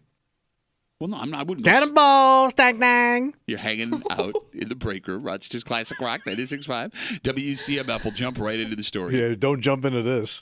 Headline from over the weekend: 120 gallons of sewage. No, not 120 gallons. Oh, excuse me, 120,000 gallons Thank you. of sewage discharged. Get the number right. Well, that's a big difference, man. The headline reads 120,000 gallons of sewage discharged into the Genesee River. That's a tsunami of ass. You're doing it already. You're doing it. It is. So when the headline first popped up, I expected to click on the story and read about some accident that dumped stuff in the That's river. what it sounded like, yeah. But that's not the Because case. it says dumped. But that's not the case. Mm-hmm. According to the story on 13 Wham, our sewer system reached capacity due to all the snow and rain that we've recently got. The ground was saturated and it was going to back up into people's What basements. can you do? So to get rid of it, they dumped it along East River Road into the river in Henrietta. The DEC, Department of Environmental Conservation, said the sewage was, I quote, partially treated with a lime disinfectant. Well, that sounds good. And this Partially does. I want it fully, not partially. Depooed. Okay. So the first question that I know is on the minds of a lot of people listening, including the man that sits across from me. Was this our dumps? Well, it's sewage. Sewage sounds like dumps. It sounds like dumps. But this could also just be the water collected in the storm drains, right? I don't know. Because sewage has to be treated. Okay, yes, which they did with the lime disinfectant, which I just told you. That doesn't sound like enough. Okay, tell me. Oh, no, hold on. I'm sorry. Let's just pause the conversation. Please, water. What are you, Italian sewage director? Is it every Italian sewage director? What is happening? Let me ask you a question, because you've worked at the water treatment facility for all these years. Oh, back in the day when I was sewering. What are you supposed to do Sewer to king? treat the water, Tommy? I don't know. You got to put chemicals in it. You gotta put chemicals in it. Yeah. We end up drinking some of that stuff, don't we? Yeah, but it's drinkable water. Yeah, how do they do it? I don't know. So shut up. They run it through the sewage You don't plant. know what you're talking about. That sounds like, when I see that, when I hear that number, that sounds like 120,000 dumps went into, because I figure every You one take of my, a gallon of dump. well, I figure between the water and the toilet, what I put into the toilet, Yep. that's a gallon of dumps. There's That's no way. 120,000 dumps. There's no way that's a gallon. Think course it about is. cutting off the top of a milk cart, a milk cart, milk Yeah. cart, a gallon of milk. You're going to take the water and you're dumping there, and you think it's going to filter the top. Dump. How much dumps are you taking? How about dump Whizzola? Are you eating Chinese food every single night? You're taking that Wish. dump? What about your whiz? There's whiz in them dumps too. There's whiz in them there dumps. Shut up. All right. The phone number is 252-WCMF, 252-9263. I understand why the headline is alarming. I was also alarmed by it too. But we do have to ask the question, and I know there are people listening that know. Was that our dumps that got dumped into the Genesee Stank River? Creek. Stank It's Stank Creek. Thank you, Stank Creek. Down on Stank Creek, she said. Went and took a leak, and now it's in the river. Like, this could just be like rainwater and runoff and stuff, which again is not pure. Wouldn't that just naturally run off into the river? Why? Well, unless it Unless it's saturates collecting everything. somewhere. Okay, All all right. right. So, this story became so alarming to so many people when it hit on Friday night that the DEC had to put out another story. Monroe County says there is nothing out of the ordinary when we see stuff like this. The rain melts, the snow melts, or the rainfall and the snow melts, blah, blah, blah, blah, blah. They say that if a homeowner has an unprotected basement or an open floor drain, the sewage will back up into the basement. And because of that, if they didn't do what they did, we would have had a bunch of homeowners in Monroe County with that problem in the basement. All right. So they said they had a perfect storm. The right snow melt, heavy rain, saturated soil, pumps being overwhelmed. So they did this thing. Okay. What's strange to me. So so they do this on a regular basis when when it's called for. Well, so it doesn't say that. Oh. And I've lived in this town my whole life, and maybe people are just paying attention to it now because folks are more concerned about the environment than they were 30 years ago. Yeah. I don't ever remember this being a thing. Do you guys? No. I always was shocked, though, when they take all the snow from the road with all the salt and everything, Yeah. Yeah. and they dump it into the Genesee. Are you sure they do that? Yeah, they'll dump it into the. And when they get so much snow, they'll start dumping it, like truckloads of it, Into the just dump it right into the river, which Okay. is full of salt and all the road grime, which has got to be really polluted, too. Sure. I guess I always just assumed that was like a running joke. I didn't think they actually, you know what I mean? Like, I feel like the reputation that the Genesee River has is one of like brown water, gross, who knows Well, what's in Kodak's it. right yes, there. Exactly. But then I just kind of always thought like, there's no way they could get away with still doing stuff like that now. No, I'm with you. I thought the river was brown just because there was so much like stuff kicking up, like dirt and stuff like that. But I mean, it can't be our But maybe poo. it's just a regular thing and we're just all becoming aware. There's no way. There is no way in today's world that they're dumping our poo into the river. Well, think of everything that rolls into the river that's not natural. Yeah, we found out that there's a ton of stolen cars at the bottom of the river. Stolen cars, farms have all that fertilizer runoff around that river downstream. It all goes into the river. Everything goes into the river. No, but that's not like sanctioned by the DEC. No, That's but what it's I'm all saying here. pollutants that go in there. Okay, well, Why do you think there's no otters in that river anymore? That river used to have otters in it. What are you talking about? It killed off a lot of wildlife. That river used to have otter. You pointed at me when you said that. It used to be You- called- You in the break room just pointed at me and said that river used to have otters in There it. ain't no otters in Rochester. There ain't no otters in Rochester. There ain't no cheese in China. No, I mean, it probably killed a lot of stuff off. Okay, again, probably. You don't make that statement with the word probably in that statement. 252 WCMF, 252-9263. Again, the headline from over the weekend, 120 gallons of sewage just discharged in the Genesee River, and it was on purpose. And I don't know what this means, right? But I do know that you were going to immediately be like, oh, it's all our dumps. Oh, why don't just pull down your pants, take a dump in the river? And we're not sure that's a thing. Okay. But every year, like, they have to shut down the beaches at a certain point because they're polluted. Every single year. Yeah, but that's from Is that algae. from- They say it's from algae What is that blooms. from, though? But that's from the stuff we put in the No, water. not necessarily. Yeah, it's fertilizer that blooms. Oh, my God. Oh, my God. Well, they get that in the Finger Lakes, too, are those? Yeah, same thing. Same thing. It goes up, it I'm goes wondering. down. All the otters that the otter carcasses carry it from body of water to body of water. Never break down because all the chemicals in there. Thank you. Shut up. All right, let's talk to some folks who probably know better than we do. Just be cool. Scott is on CMF. Hey, Scotty, what's up, buddy? Hey, how you guys doing? Good, brother. Hey, they've been doing this for many years. Okay. And it happens whenever we get a lot of excess water. Our treatment plants can't handle that much water, and they release the raw sewage into the Genesee. Raw. Wait Now a they minute. put Raw sewage. Okay, again, I'm if this guy, raw sewage. if this guy disagree with you, be like, you show your ass is where you don't know. Go on, Scott. All right, I'm sorry. listen, I've been an environmentalist for many years, Okay. and I know this is a fact. It is straight up raw sewage.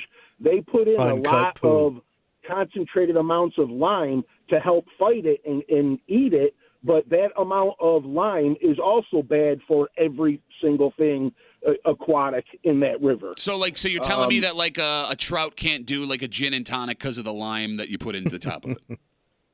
So, I tell you what, it is. We have 4 of our freshwater lakes in our state are amongst the 10 most polluted in the country. That's it. Pat's mom got in. I was going to do your mouth joke. Mine was going to be funnier, but you guys lost it. You lost a great joke because Tommy had to jump in Hey, with the mouth tell them stuff. about the otters. No goddamn otter. Scotty, thanks for the call, buddy. Have a good rest of the day. Look what you did. And that's you, an environmentalist. Have you ever in your life said, hey, that environmentalist made a couple of good points? Never. Shut up. Shut up. It's idiots like you that jump to conclusions before we get all No, of that's the how we have information. baby otters being born with low test scores. Close the outer lodge. Yes, it did. Yeah, right. It's all the pollutants, you idiot. 252 WCMF 252-9263. Here come all the folks that know more than we do. Okay, Right? water folk. Yeah. Okay. Look, and I will say this: it's possible the gentleman we just talked to was 100% Right. right. He's an environmentalist. Okay, but here's the thing: that's the problem, right? Because the guy obviously cares. He's passionate Knows about his this stuff. stuff. No, it means he also has a reason to call up and say things that he has heard from other people. And look, I don't know if the guy knows what he's talking about. It's dangerous to take a caller at face value is what I'm telling you. And we've known this for years. But the second he tells you what you want to hear, genius, Nobel Prize. Killed all the otters. Otters are dead. Otters in the streets, robbing kids. 252 WCMF. Let's talk to Redneck. Hey, Redneck, what's up, buddy? Morning, fellas. This train has officially flew off the tracks and is now wrecked somewhere. But That happened a long time ago. yeah, tell me about it, Kimmy. But listen, do you guys know where the Genesee River comes from? It flows north, but it comes from the south. And you have Wyoming County and all those farming counties down there that spread liquid cow manure, and it all drains off into ditches when it rains hard and we get snow melt and all this other crap, and it goes right into the Genesee. Are you that much of a city yet to realize that, Pat? A idiot, Redneck? Go home. Come on. Go home. on. Hold on. Can I ask Seriously? something? No, we're going to call. And you're worried about Let's a hold little on. Let's bit of pause the raw sewage? conversation for 1 second because I want to get back to the river. I do, but Yeah. before we get there, do you people out in the sticks call people idiots on a regular basis? When they act like them, yes. Okay. Which is all the damn time. Oh, the team time. Oh, Team game time. Tommy, you hit the nail right on the head. I hear you, He brother. lives in Tommy. Pittsburgh. He lives in Pittsburgh. Yeah, but I'm a Southerner. I'm Oh, from you're a I'm Southerner, from yeah. Florida. You were born in Jersey. Yeah, South military Jersey. school going, fancy pants wearing, military boot from World War I, rocking bitch ass bitch. Okay, so Redneck, why then? Yes. Why is this such a problem for us? I mean, there's plenty of rivers that have farms on them that have Yeah, they all runoff suck. across the country. Why is it so bad here compared to other places? Oh, you son of a... I'm asking. No, I just smacked a deer. Where you hit What? it? I literally just hit a deer with my snowplow. Are you okay? Oh, I'm fine. Okay. Who's the idiot now, idiot? I'm out in the Redneck, country. Where's your deer? Where's your Redneck, deer? go. I'm out in the country. Go handle that, buddy. Have a good rest of the day. Good luck. Someone was- looks pretty that was stupid sad. now. Living out of the country's pretty good. That was like the most mild reaction You I've ain't ever kidding, heard man. to No hitting a kidding. deer. By the way, he just chucked it into the river. No problem. A lot of deer in that river. 252 WCMF 252-9263. Again, the headline over the weekend that has a ton of people concerned. 120 gallons of sewage discharged into the Genesee River, but it turns out it was on purpose. The state DEC said they had to do it because there was so much snow melt and rain. The ground was saturated. Everything was running up. So if they didn't, folks' basements were going to flood. They say they treated it with lime. You've been convinced that it's people's dumps. That it's just a line of 120,000 people in Rochester pulling down their pants and It's taking a dump in the river. It's like a poo canoe. What? Idiot and poo canoe. Yes. 252 WCMF. Let's talk to Justin. Hey, Justin, how are you, buddy? Good, Pat. How are you? Good, what you got for us? So you're using this term sewage generically. Yes. There's storm sewer and there's sanitary sewer. Okay. Sanitary sewer is pooped. Storm sewer is runoff from the streets, the stuff that goes into the grate, and they're not saying which it is. So because of the rain we had, and towns are making an effort to separate the two so they don't have to process all that water Sure. as poop water. So probably it was storm sewer that rolled off and not sanitary. Huh, that's weird because there was a guy I heard on the radio a second ago say, it would make the most sense that it was just stuff that ran into the storm grate. And you go, everyone's taking dumps in the sewer. It's still- Sewer dumps. But it's animal dumps. That guy's a genius. And back to his how many poops were involved in all this thing. Yes. If you look at the toilet, it'll tell you how many gallons go down every time you flush it. So you can do that simple math and come up with it. And who Probably doesn't do about that? Have you ever heard Probably this about show? 100,000 dumps. Have you ever heard this show try to do math, Justin? These are important. These things are important to Tommy. Justin, thanks for the call, buddy. Have a good rest of the day. I take care. I love how you- Justin seriously goes, yeah, I estimate it's like 100,000 dumps. No, but you go, there's animal dumps in there. Yeah. There's Bird, animal dumps squirrel. in there. Yeah. They can dump flying over the river. They can fish dump in the river. I know they do, but fish dump, I accept. That's their home. And they don't know any better. So it sounds like this isn't a big deal. Or I don't know. I honestly don't know. But for you to come in here and be like, "Ooh, they got like a super soaker dumpster to spray it all over." You know what is strange to me? What's up? The state and the county and the city, they've spent a bunch of money the last few years working on the Rock the Riverway project. Oh, yeah. How's that going? Well, I mean, look, if you're not familiar, they are, they are redesigning the banks of the Genesee downtown to give people places to hang and walk. Oh, yeah, and man. connect the city better. Hey, kayak, and canoe, maybe like a little yacht club. And they've been selling this Rock the Riverway. The Majestic River. Yes, as an under-neutralized natural gem that connects the city and the burbs together, right? Flows over the super unique downtown waterfall. Also, we just dumped 120 gallons of sewage. Yes.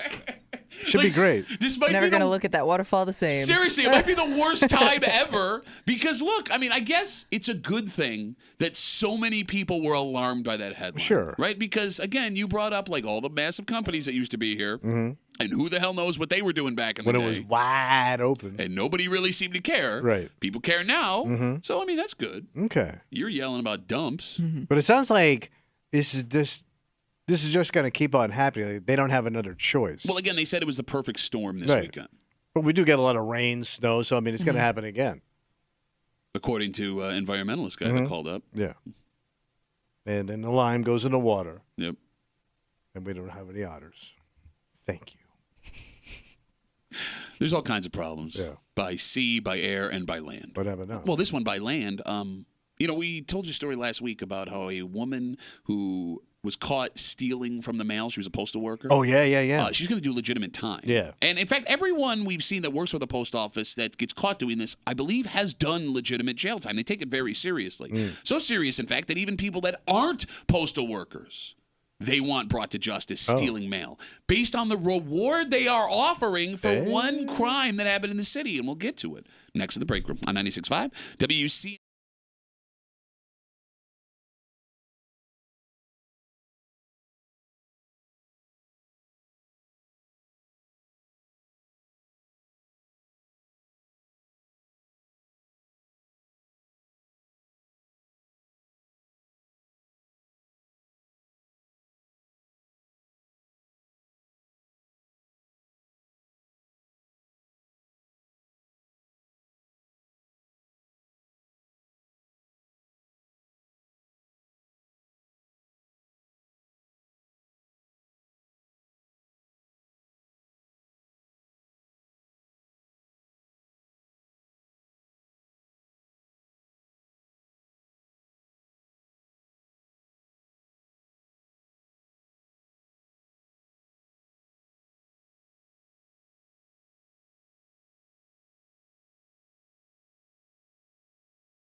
You want to do whatever you can to catch criminals.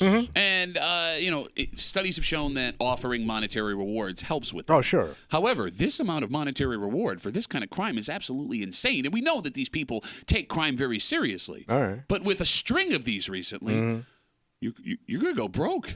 Oh. If it all works out. Yeah. You're hanging out in the break room. Rochester's Classic Rock 96.5. WCMF will jump right into it. Back on January 9th, a male woman was robbed in the city of Rochester near Hudson Avenue Walmart. And it's not an uncommon story. In fact, the post office cops, which we found out were a real thing, say they've been investigating a string of these robberies in the greater Rochester area. People robbing mail carriers of their letters and packages. Yeah. But there's something very interesting about this specific case. What happened? They are offering a $150,000 reward for information that leads to the arrest of the suspects. Wait, of a local heist? It's not even a heist. They robbed the mail, the post. But they probably didn't steal that much stuff. I don't know.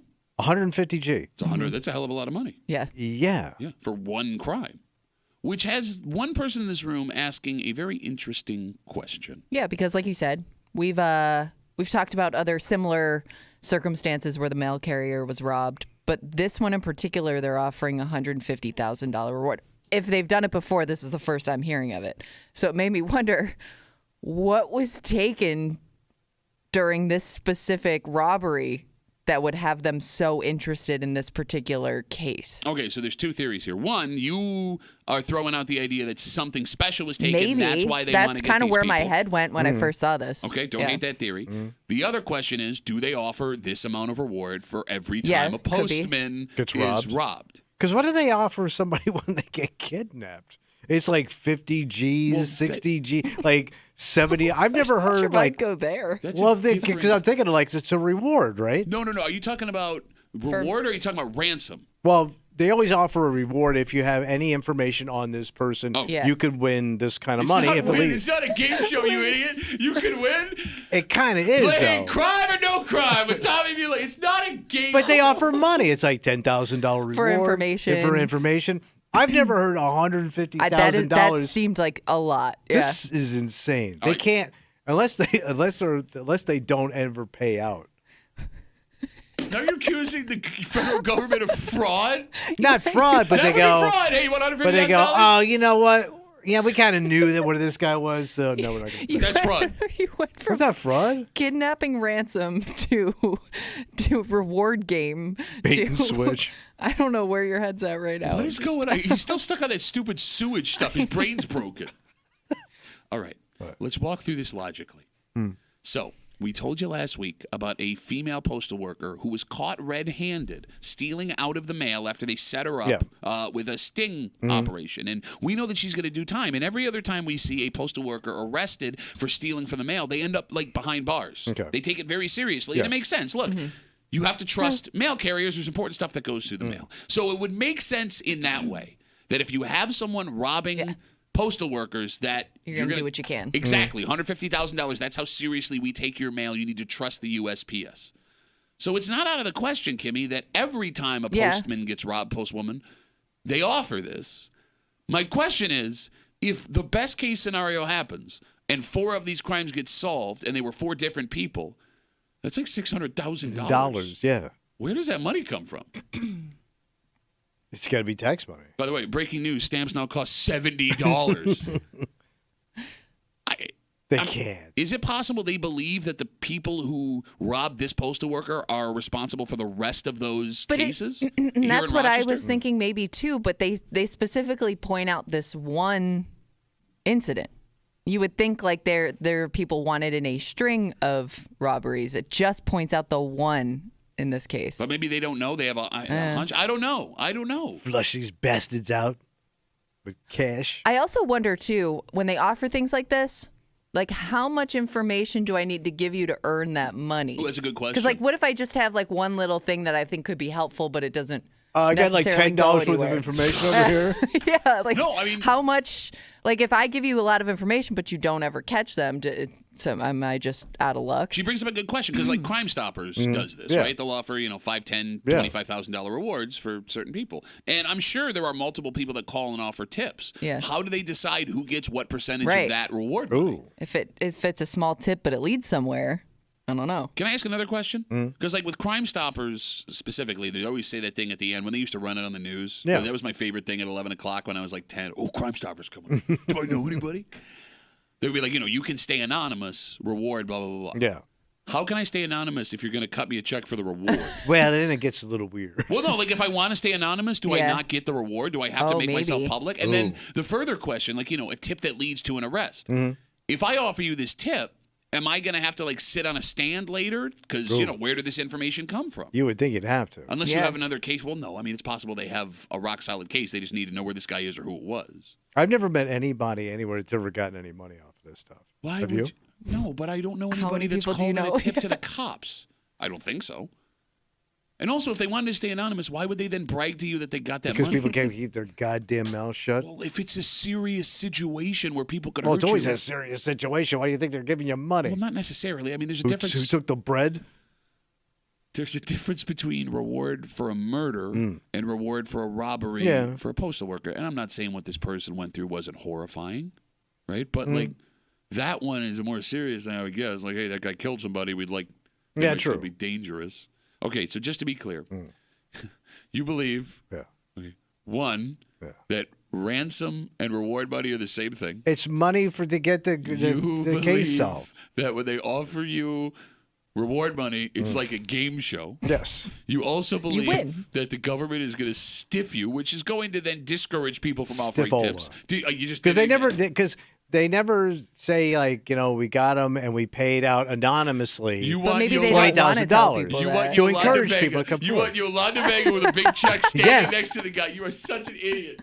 They never brag about they caught the guy through I a can tip. understand why they wouldn't want to announce that. No, to encourage people to come forward and to squeal. What? There you go. To be rats and squealers. Don't trust that guy with your It's secrets. funny how you call them rats and squealies. If you had any information on this, you would call them immediately for $150,000. Which is weird too, because you know a lot of criminals. Nah, He is You, a criminal. you should be a millionaire. not a criminal.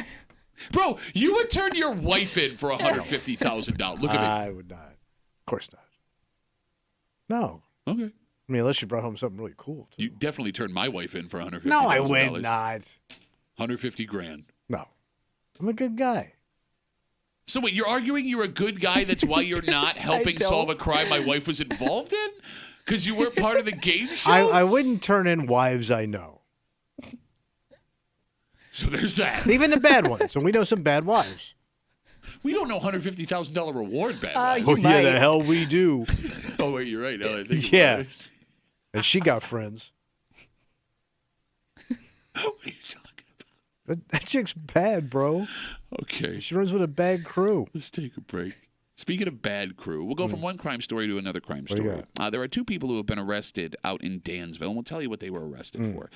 What's unique about this story is when we read you the charges, you're going to assume one person was the lead on this and the other person was just following along. And it's because maybe we don't give these types of people enough credit in these crime scenarios. So who's in charge? Not only who's in charge, but how well they work together. Okay. Because it's possible that if you wanted to run a drug empire, Yeah. the person that you'd least want to use as your partner would be the one that would make you the most successful. Ooh. We'll get into it next in the break room on 96.5 WCMF.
This story is surprising only because you never think of a business like this run by these people.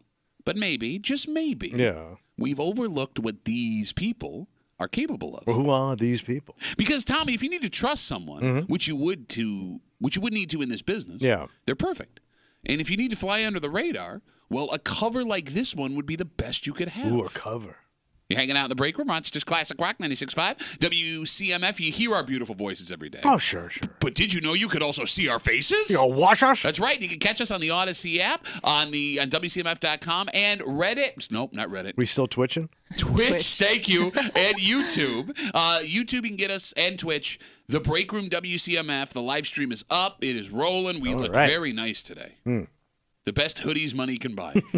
All of that brought to you by our good friends at Three Heads Brewing. Three Heads Brewing, also massive fans of hoodies. Oh, yeah. This story comes to us from Dansville. What happened? Authorities executed a search warrant at a home after a months-long drug investigation. And they say that this search at the home turned up drugs and multiple weapons. When it was all said and done, police arrested 2 people, a 37-year-old man and a 30-year-old woman. And in the reports, the pair were described as a couple. Okay. If the allegations are true, it's possible that these two shared the place that was searched. Yeah. Now, the pair are facing a bunch of charges. They have a court date coming up. By the way, quick sidebar. Does a court date count as a date? It is an official date. Okay. It's a night out. Right? I mean, you're together. You may get served some food and time. So you almost never see couples getting into the crime game together. Yeah. It's even more rare to see them get in the drug game together. And this pair, they're just facing allegations. They're innocent until proven guilty. However, why don't you see husband and wife, boyfriend and girlfriend, drug-selling combos? Do you think it starts that way? Like, were they boyfriend, girlfriend before they got into the game? Did they meet at the crack house? Or did this develop over time? So you're telling me this is a coworker romance that started over drug dealing? I would assume that if you're in a relationship where you're selling drugs, you were in a relationship and then sold drugs. I don't think you were separately selling drugs and there was a love connection when you came so to you both got into drugs together? Well, let's say your boyfriend's a drug dealer. Okay. And then you slowly get involved in what he's doing. Also possible. Could be you that. know what I mean? It could go that way. And one influence the other.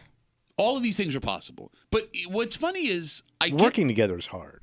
Especially as those family-run businesses. Look at Bonnie and Clyde. How did that work out? Actually pretty good till the end. It was horrible. Well, yeah, I mean, I said till the end. And she said, don't go down that road. Do you think women aren't good drug dealers? Do I think they're not good drug dealers? I mean, if you were to say who's a better drug dealer, a man or a woman, you would I tell would me. say a female because guys might overreact, be hotheads, where they may be calmer. Ooh, interesting. Kimmy, man or woman, better so you drug don't dealer? see a lot of... You see more men get caught for this kind of thing than women, and is that because there are more men in the game or because women don't get caught as often? Can you do me a favor? You keep saying, that's the second time you said in the game, and I was going to let it slide initially. But watching you say in the game. In the business? You try to sound like someone who just watched The Wire, and you want to sound like him hey, when you're in the game, like Kimmy, when you're in the drug game. Well, I will say this. In the drug dealing business. In the trap. Anytime I see, when they make a cocaine bus, and you see all those packets of cocaine like that. Yeah.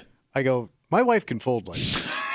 Like, my wife can make those corners and can tape like that. Should I be a little more organized? Oh, yeah. Like, I could see, like, a gifting table, like, wrapping center and a cocaine distribution center. Probably the same basic operation. Can you tell who lives in Pittsburgh based on the term gifting table center? We have a gifting station in our base of all that stuff. And if my wife could probably flip that into a coke business in a matter of 2 hours. We got the shelving, and we have the lighting. The phone number is 252-WCMF, 252-9263. Would your wife make a good drug partner? Now, obviously, do not sell drugs. You're risking too much, and you're hurting people when you do it. But in those crime fantasies all guys have, whether it's robbing a bank or whatever, selling drugs, our partners are never the women we're committed to when we have these fantasies. Why? I don't know. Would your wife make a good drug dealer partner? Oh, I think so. So you would, if your wife wanted to sell drugs, you would be in with her. But I'm a gung ho no. But I could see it be. I could She'd see be it good being at it, you're saying. successful. Yeah. Really? Yes, I could see that, yeah. because she's very personable. I mean, everything would have like like little gift cards and thank you notes. You know that and they're it'd addictive. be like, You don't really have to do that. but she would. It would almost be like a gift basket of dope and soaps and Dope- like oh, that's what you call your business. Dope dopes and soaps. soaps and candles. You know what I mean? Like little inspirational cards. Well, she wants it to look nice. Right, that's what I'm saying. Like it would have like that grassy stuff at the bottom of the basket. That's called weed. Oh yeah, so there you go. Kimmy, would you and your husband make good drug dealing partners? No. Why? Well, first of all, I'm a terrible liar. Okay. I don't think Oh, I really? would. Because you've been selling that I was sick a couple weeks ago live for like 3 weeks now, but that's fine. Go on. Well, exactly. I'm a terrible liar. I knew it. No, I just think we would have a lot of disagreements about like how it should happen. He would be too like nonchalant about like I would be panicking all the time. Okay. And I would not be a good partner in crime. I think she'd be good. You know why? What is that? She don't flash. She'd be that person that keeps all her money stashed. Like there wouldn't be a fancy car, fancy nights out. She would be like the drug dealer next door. What makes you think she doesn't flash? Everything. What do you mean? Because I'm dressed like a 15-year-old boy right now. Yeah, I mean she's a non-flash. Are you taking his punchlines away Yes. from him so he can't hurt you? Yes, but you know what I'm saying? Like they could totally fly under the radar. Okay, yeah. But what? Yeah, but I think you have to have a certain level of confidence with when pulling this kind of thing off. And my husband would have that, but I would not.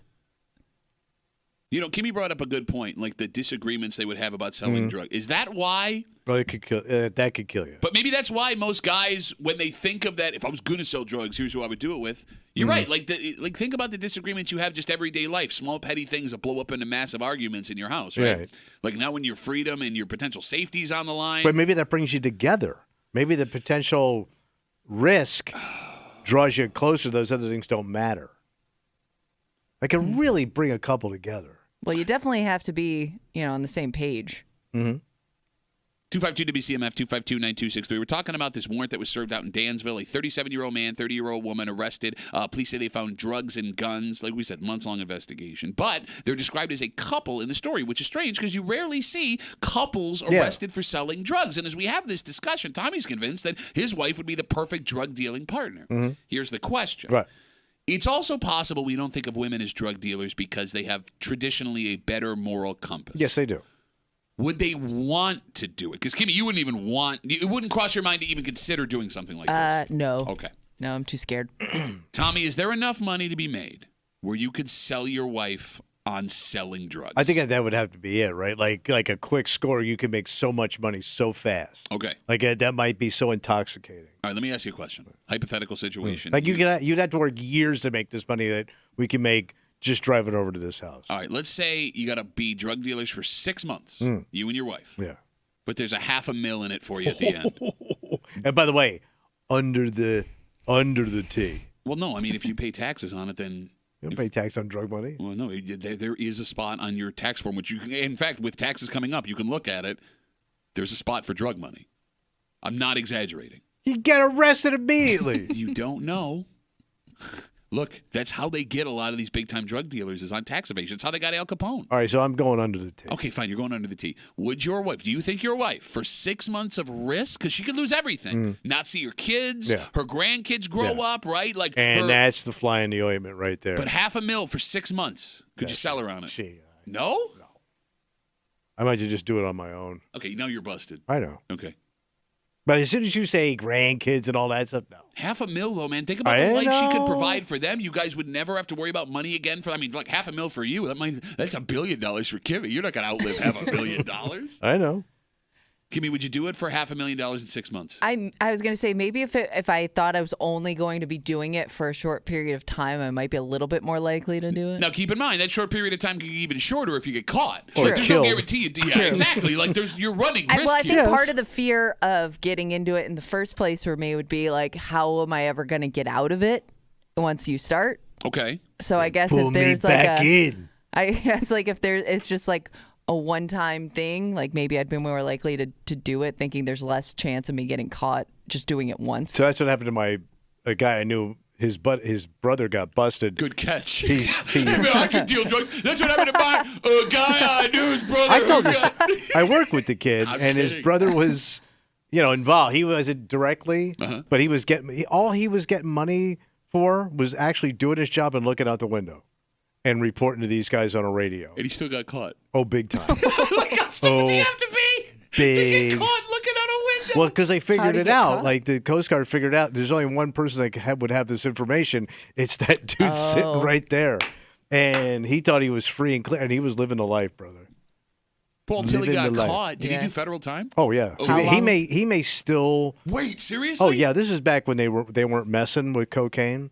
So he was. I can tell you what he was. So back in the day, all those drawbridges in Florida. Yeah. Well, they have tenders that sit up there at night. So out the inlet, he could see when the Coast Guard was leaving, and he would sit there. He would get on a radio, talk to the guys out in the ocean, saying they're out, they're in, what they're doing, and they figured out who was doing it and whose shift it was. And it was I worked with this kid in Winn-Dixie.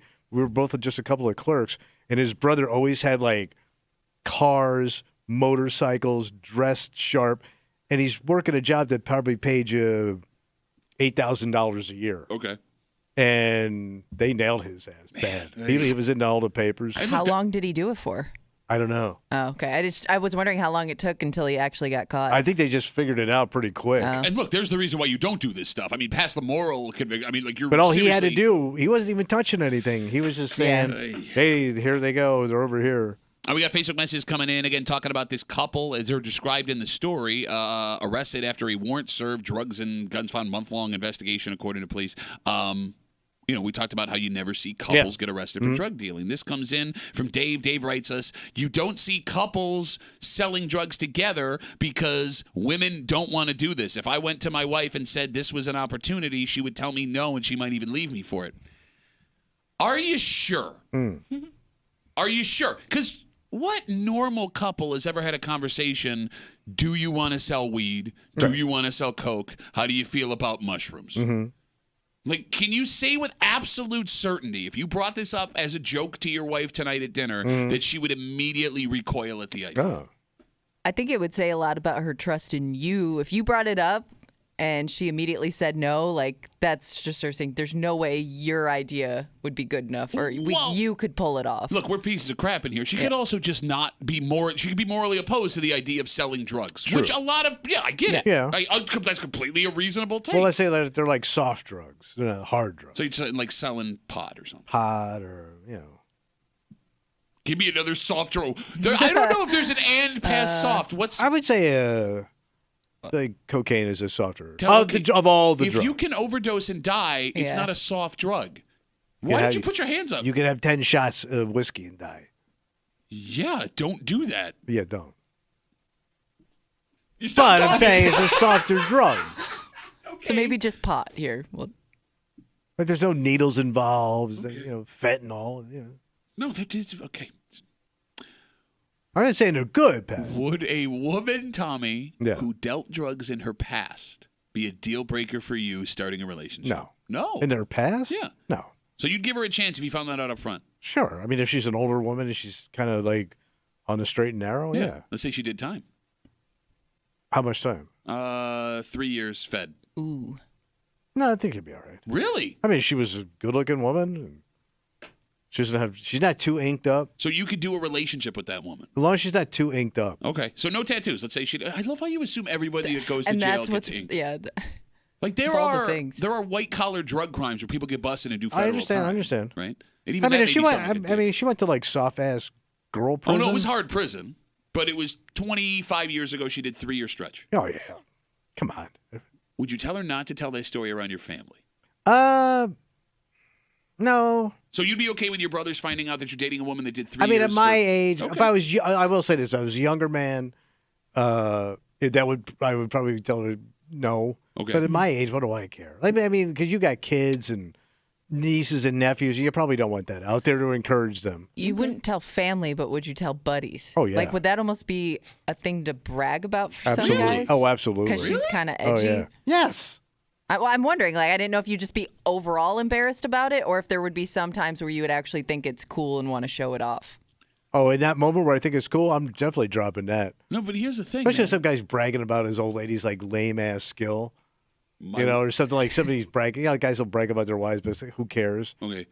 But it also means she wasn't a good drug dealer because she got caught and did 3 years in federal prison. I understand that. Like, what are you bragging about? My wife's a bad coke dealer. Wouldn't you also be worried, like, who would still be connected to her if she lived that lifestyle? 25 years ago? Yeah, I don't know. That's enough time, right? I don't know. That's what I'm asking. No, I mean, if nobody's gotten to her by now, I think the world's slowest revenge. Well, not even so much revenge, but just like maybe people she associates with. Well, people in her past, you see, we had the discussion about Like Facebook. pop up? Yeah, people in your past popping up again, running into people at bars or restaurants or Wegmans. It's funny, like, your wife runs into an old coworker, it's from school. This woman runs into an old coworker, it's a much different. Yeah, right? Yeah.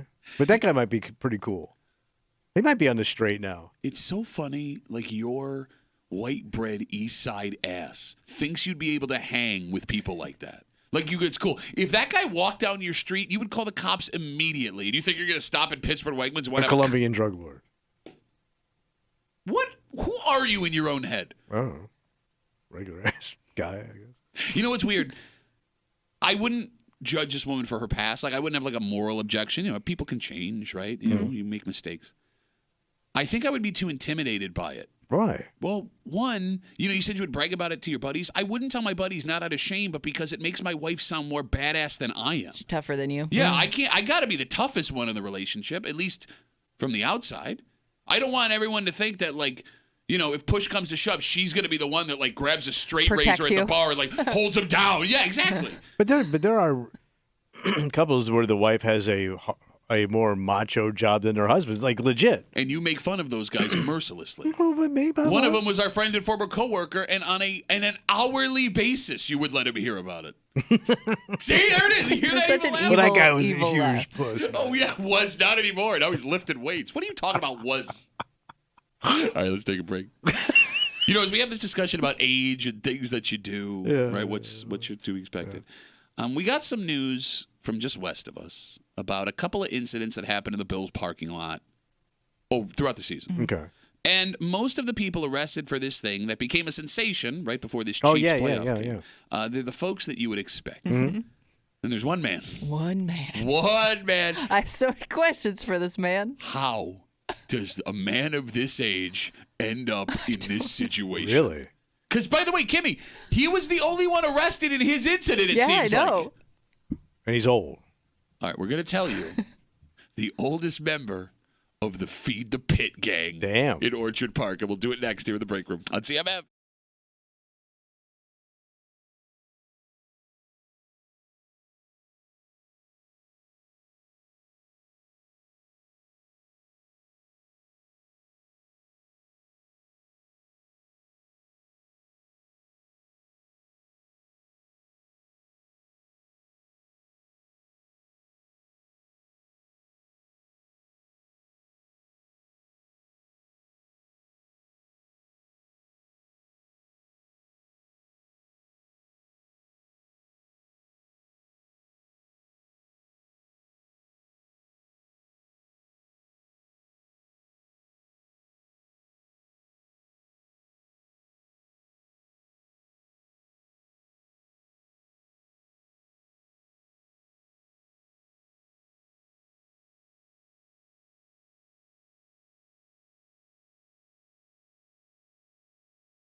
There are ages you expect to see when you read about certain crimes. Yeah. Like this, for example, is a crime of jackassery. To being a fool. Oh, yeah. Drunken kids doing stupid things immediately pops in your Right. head. That is, until we meet what might be the oldest jackasser Damn. this side of the Pennsylvania border. Who we got? You're hanging out in the break room. Rochester's Classic Rock 96.5. WCMF, just after 8:45, there is a remarkable story coming from the West Side. Oh. Because this tiny college, if I'm not mistaken, the smallest college in Rochester. West Side College? Yeah. One that is so Aren't small. they called high school? One that is so small you forget about it. Really? Could have its second Olympian in the last 15 years. What are they doing? We'll get into it just after 8:45 here in the break room on CMF. So we know that folks getting into the new Bills Stadium construction site was a problem during the season. So much so, it garnered its own phrase, feed the pit. And we talked about feeding the pit leading up to the Chiefs game. So this weekend, the district attorney out in Erie County finally released the identities of all the folks who were charged this season with going into the construction site on game day. So they All the drain the pit. sacrifices. Drain The pit. Drain the pit. So we already knew about the guy in his 20s who was allegedly drunk, high on marijuana, LSD, and cocaine, also naked, covered in human poo, who jumped the fence. Right. That Kind of was- an outlier there, yeah. Yeah, I don't think he was intentionally feeding the pit. No. He's feeding something. Yeah. So as we go down the list, there was a 17-year-old unnamed. That makes makes sense. sense. Okay. 21-year-old, Oh, 25-year-old. Right? Kids. Yeah. Then as you go down the list, Yeah. it's one that really stands out. The Erie County District Attorney says that Matthew Evans, 61 years old, Goddamn senior citizen. was arrested for going into the construction site the week the Bills hosted the Dolphins at Orchard Park. So this is a senior pitter. Yep. 61-year-old man. I would like everybody listening to just take a second to really let that register. He's a grandpa, Possibly. right? Yeah. Do you have to climb a fence to get into You the have pit? to climb okay, the so fence. this is a 61-year-old fence climber. That's the most remarkable part of this story. Brothers in shape. Okay, like think about just hopping a fence. Like I'm 37 and I would be nervous about hopping a normal backyard fence. These fences are like 6, 12 8, foot. 10, 12 feet. Yeah. Yeah. And he got over it. And Down on the on other it. side, there's nothing that says he was injured. That's amazing. Yeah, it is. Good for Richard Evans. Or excuse me, Matthew Evans, allegedly. Second question. Yeah. Second question. Why? So Like, was he doing it for old guy purposes? If just he's to go guilty. look at the equipment, or was this I'm going to do it because somebody dared me to? Okay, now let's keep in mind as we talk about the timeline here. We already knew about the naked guy allegedly Yeah. high on all that stuff. So folks were aware that if you go into this construction site, if you feed the pit, you were going to get in serious trouble. Right. There's no way somebody at that stadium was not aware of that story. So you would assume if he's guilty, he knew going into the pit was going to get him in trouble. I mean, I'm hoping it's alcohol, but alcohol would normally lead to injury. Yeah. I mean, I would be more frightened if he wasn't drunk. Like you thought you did this on a clear head Okay, but would be more disturbing to me. look, man, you know how I drink in that parking lot. I understand. And you know that I make terrible decisions when I'm drinking. I'm 37. I have not been drunk enough in that parking lot to think scaling this fence to go into a construction site was a good idea. But think of all the older people now that we read about on a regular basis in here that you guys find these stories where it's a 55 community now of DWI, Okay, that makes sense. grabbing cash, That makes doing sense. stuff, hitting trees. Okay, but let's talk about the DWI makes sense because I've done this my whole life. You know, they didn't treat Gets away DWIs from like it. this back in the day. The grab and cash makes sense because you didn't save enough for retirement. Now you're scared. You got to gambling Jones or whatever. The yelling at kids and like assaulting teenagers, that makes sense because you're going to respect me. This doesn't make sense. There's no way any 61-year-old man listening to this show should be able to get drunk to the point where they're like, I'm going to jump that fence. We don't even know he was You drunk. shouldn't. And I You would- shouldn't. But we're living longer. Or at least we're also going to be living longer doing dumb stuff. But wouldn't you think a 61-year-old attending a Bills game, they've done this before, would be my assumption. Yeah, you don't go to your first even Bills if game you're at not 61. a season, even if you're not a season ticket holder, like if you live in the area, you've been to a Bills game, you've tailgated, it's nothing new. So it's not like you showed up and got wild and crazy one time because I've never done this before. You want attention, maybe? Well, that's what I was wondering. Like, would he have done it to look cool? Of course. Okay. Because what's the point? You're not grabbing a piece of heavy equipment and flipping it. Well, I mean, we don't know. Well, yeah, getting it out of there. I Yeah. get what you're saying. 252 WCMF 252-9263. The district attorney in Erie County released the names and ages of all the people that have been arrested for going into the pit, the construction site of the new stadium, during game day this season. And there was a 61-year-old man, that was arrested for jumping that fence. This guy has to be single, right? I hope so. Well, he will be. Yeah. I don't know. hope. Why do you assume that? No man over 40 who has a spouse at home is doing something this stupid. Have you met my dad? Okay, so let's talk about your dad. Boy, that's a great call right there. Your dad's in great shape. He likes to show off. Okay. Yeah. Let me ask you this. Okay. Because your dad is in the shape where he could jump a fence. Yeah. Your dad loves to Probably party. could, yeah. Your dad loves attention. If you found out, Kimmy, your dad was arrested for going in the pit, would you be embarrassed or proud of him? I would be embarrassed, but I could also see my dad doing it, thinking, I could talk my way out of this. Boy, Like that's a good call. he would think like, yeah, I'm just gonna That's take an a old peek guy and, thing, too. and I'm not causing any trouble, so I can talk my way out of this. Yeah, because all old men think they Yeah. know how the law works. Yes, and all old And men it all seems to work in their favor. Like he's already coming up with excuses before he even gets in it. No, we've talked about this before because we've seen several old men get arrested Mm-hmm. after police were called and they hung around the scene because they think, you're right. They can sit there, explain their side of the story, and the Yes. cops are going to go, of course, sir, you're right. I've watched Law & Order for years. Ice-T said this. Or no, what is that? NYP. Doesn't matter. Either one. The They watch point- them all. Like he thinks he's charming enough where they're just gonna tell me to leave. Nothing's gonna happen. That's a really great call. But, like, here's the thing. That's the other part of the story here is What's the that? proud versus ashamed of someone in their 60s, in your family doing something like this. Because we can't be sure if this man comes from a family of Bills fans, how ashamed, if any, they would be of him. Because the Dolphins game happened before Christmas. It's very possible. It was an expensive game, right? Yeah, I mean, all games this season were, but that was the ticket. It's possible that after this man allegedly went into this construction site, he was greeted with a holiday standing ovation when he walked through the door with his family being there. Yeah. Thinking it's funny. Yeah. But that's not good. Because now you're just feeding the beast. You're feeding the pit is what you're feeding. Oh, you're feeding the pit. We got Facebook messages coming in. We'll get to those in just a second. 252-WCMF, 252-9263. 61-year-old allegedly feeding himself to the pit. Let's talk to Joe. Hey, Joe, what's up, buddy? Hey guys, good morning. How you doing? Good, man. What's up? So Duffy, this guy's age puts him in about the mid-20s back in the 4 years when the Bills went to the Super Bowl. Yep. So I'm 56. I'm thinking this dude's old school mafia.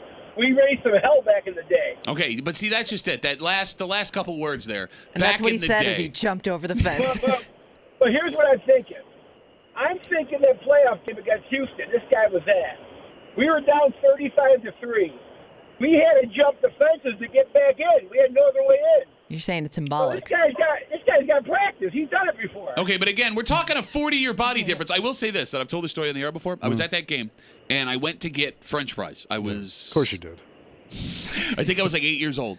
And I'm standing up there, and it was when the Bills were coming back, and I'm watching these people try to climb the fence, and the police officers and security are hitting the guy's hands with nightsticks. On the other And side. they're dropping. Crazy. It was I'm nuts. one of those guys. It was nuts, bro. I still got the ripped jeans. From the crotch to the ankle. It taught me all the way down. Hey, but you know what? I was there. I saw the whole thing. As Van Miller said, it was pandemonium. You're right, buddy. Joe, thanks for the call. Go Bills. Yeah, go Bills. All right, there goes Joe. It's amazing how many people were at that game. Yeah. Over 400 million And people nobody were at that left game. either. It's really weird. I hadn't Everybody moved here talked to. yet. Yeah. I was at that game. Which is weird, too, because the game was blacked out because it didn't sell out. Yeah. But So- everybody seemed to be at that game. All right, let me ask you this. As we Yeah. talk about the 61-year-old man, all that stuff, right? Would hearing a story of a 61-year-old man who jumped the fence into the pit, according to police, make you want to attend or avoid this man's tailgate party next season? Oh, what do you think? I'm asking. I want to be around that? No. Well, he knows how to party. I mean, he's a liability. No, he though. doesn't. Yeah. Because he would have stayed on the other side of the fence if he knew how to party. Okay, do you hear yourself right now? You come in this show all the time talking about, I get after it, man. I'm cool. I'm badass. I went to a water park unplanned when I was 34 in jean shorts that fired fireworks at my buddy. Kimmy, you're telling me you wouldn't be curious about what these guys are doing before he gets... Yeah, I might be a little curious, but I want to watch it from a distance. I Oh, don't wait. want to be responsible for any of that. Oh, no. I'll You've see it been- on Channel 10. You've been invited to the party. You're not So, responsible for He it. wants us to come and Yeah, hang out. well, you got a mutual buddy. Hey, remember that guy, 61-year-old who jumped in the pit? But you and I have a buddy that would do this. And he also has buddies that kind of do this. Yeah. And the conversations get so goddamn awkward. Yeah. I was at a party where a guy's wife was complaining how he cheats on her at work. And the guy's sitting there. I mean, it's like, I don't want to be around that party. okay. Because I don't know what that guy's like leading up to that moment where he jumps the fence. Like, It's what kind bad. of conversations am I going to have? What am I going to have to go Okay. watch And he's you got- do? Yeah. He's got other stories and other buddies, Oh, man. and you know that he's big on peer pressure. Like, you're going to take shots. You're going to, you're you know right what I about mean? that. He's Yeah, going to you're like right. push liquor on you. You're right. You're right. And it's not going to be good liquor. It's going to be like that No. rot gut. Like, oh, it's good. All the other stuff, they just charge you for the name. Yes. You know, this Mr. Dakota whiskey, it's good stuff. You know, man. Oh, we got Facebook messages coming in. You can always get us at WCMF for the Break Room Facebook page. Just comes in from Mike. Mike says, putting this guy on a pedestal the way you're all doing is why no one goes to Bills games anymore. The parking lot is crazy and dangerous, and no one in their right mind will be caught dead there. Wait, it's so packed nobody goes there anymore? Yeah, I know. Yogi Berra is writing us Facebook messages. They sold out every game before the season Yes. started. Tickets were going for double to quintuple their value for most games. No one wants to go anymore. Not to mention, the parking lot now is a nursery school compared to the early 90s. Yeah. And I was there, man. I saw it with my own 7, 8, 9-year-old eyes. Yeah, it was the Wild West. Don't be a bitch, Mike. Is this so? Next season is the last season of the stadium? 2026. So we got 2 more years in the old stadium. Oh, I thought the stadium opened in 2026. I thought we had 2 more years I in the think old the stadium. goal was 2026. I guess we'll see. Oh, I was just saying, could this next season be the final full season? I think we have 2. Oh, okay. But I could be wrong. And now that you're Because saying, now I'm not that's sure. going to start getting crazy. well, yeah, when it starts to look like a real stadium, No, and the other stadium is like, who cares? I don't know how you could treat that stadium worse than Bills fans have Yeah. treated We're it. going to find out. I will say this: I'm taking my seats. I'm taking them. Well, there you go. Well, so like, there's file footage, and you can go look it up on YouTube if you want. You'd have to buy them, right? Well, so that's what teams have been doing, and yes, they're going to try and sell make the as much stuff, money as yeah. possible. But that before that was a thing in was it '95 when Cleveland left? The Browns left Cleveland '94. Yeah. The last game in the dog pound, people brought tools and they were carrying Wow. full benches out of the stadium. You can go look at it, and I don't think anybody stopped them. Wow. They just let them take the stadium apart. Yeah. But if the Bills do not offer the opportunity for me to buy Oh, you're my going to have seats, guys coming in there with blowtorches. that's what I'm saying. Yeah. I'm bringing something, and I'm taking those seats home with me, man. Right. You're not By the kidding. way, where are you going to put that crap? My basement. I've already planned it out in my head. I'm gonna attach plywood on the bottom so it stays seated, and then it'll go in my man cave. All right. And I'll sit in them and I'll watch the games. Man, you're not going to want this uncomfortable seat. It's the most comfortable seat. Actually, I don't know how comfortable it is. I've never sat in it. I just stand in front of it for the whole game. But I want it. All right. My poor dad, he's had bench seats. Oh, So yeah, you he's can't go anywhere with those. Exactly. Like, unless he brings like a hacksaw and Yeah. spends 5 days there, he ain't getting his seats out of there. And he's got 6 of them. So you couldn't even get that whole bench out if you wanted. All right, let's take a break. Okay. This story is almost unbelievable. Really? Okay, so first of all, Rochester has a rich Olympic history. But, Yeah. you know, it's 1 or 2 folks every couple of Olympics Yeah. that get a nice pop. Yeah.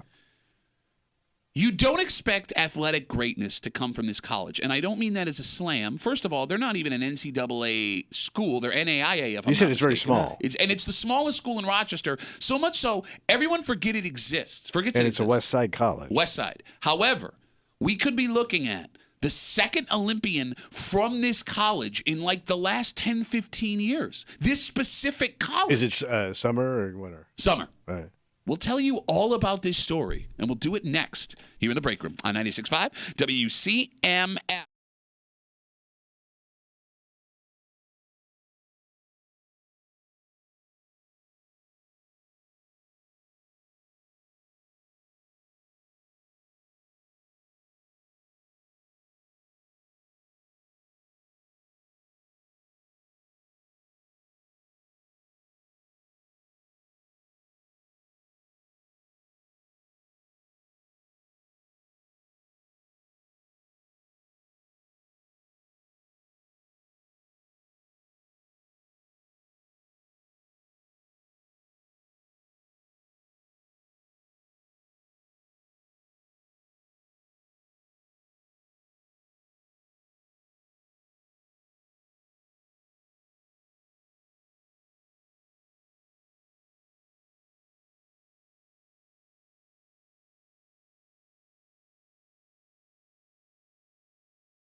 This story is insane. What happened? Well, one, because anyone from our area that's going to the Olympics is pretty amazing. Oh, yeah, just to get to that level? Yes, but the fact that this woman has an opportunity to do it. Oh, it's a chick. Yes, just 10 to 15 years after another person from this college that is so small, most people forget that it's in the greater Rochester area. It's astonishing. Okay. You're hanging out in the break room, Rochester's Classic Rock 96.5. WCMF, just after 9 o'clock. The government What happened? is looking to step in and tell you how to parent. But here's what's unique. What's that? Rarely do you see politicians from the state of New York and politicians from the state of Florida agree on anything. Yeah, it's true. But they agree on this. Oh. And both states are trying to pass similar bills to protect our kids. Damn. We'll get into the story just after 9 o'clock here in the break room on CMF. Bryn King, she goes to college here in Rochester. Mm-hmm. She attends Roberts Wesleyan University. Yeah, small school. Did you forget that was a school? I did. Okay. And that's okay. It's tiny, itty bitty, tucked away out there in Chi-Li, Yeah. right down the street from the family video. Bryn King, who does track and field at Roberts Wesleyan, has qualified for the U.S. Olympic trials after having the best mark in the nation for a women's pole vault during a SUNY Brockport meet. Damn. Let me say that again. This Roberts Wesleyan pole vaulter had the best women's mark in the nation. So she's number one right now. Yeah, this is according to the story on News 8. She's our number one poller. So far.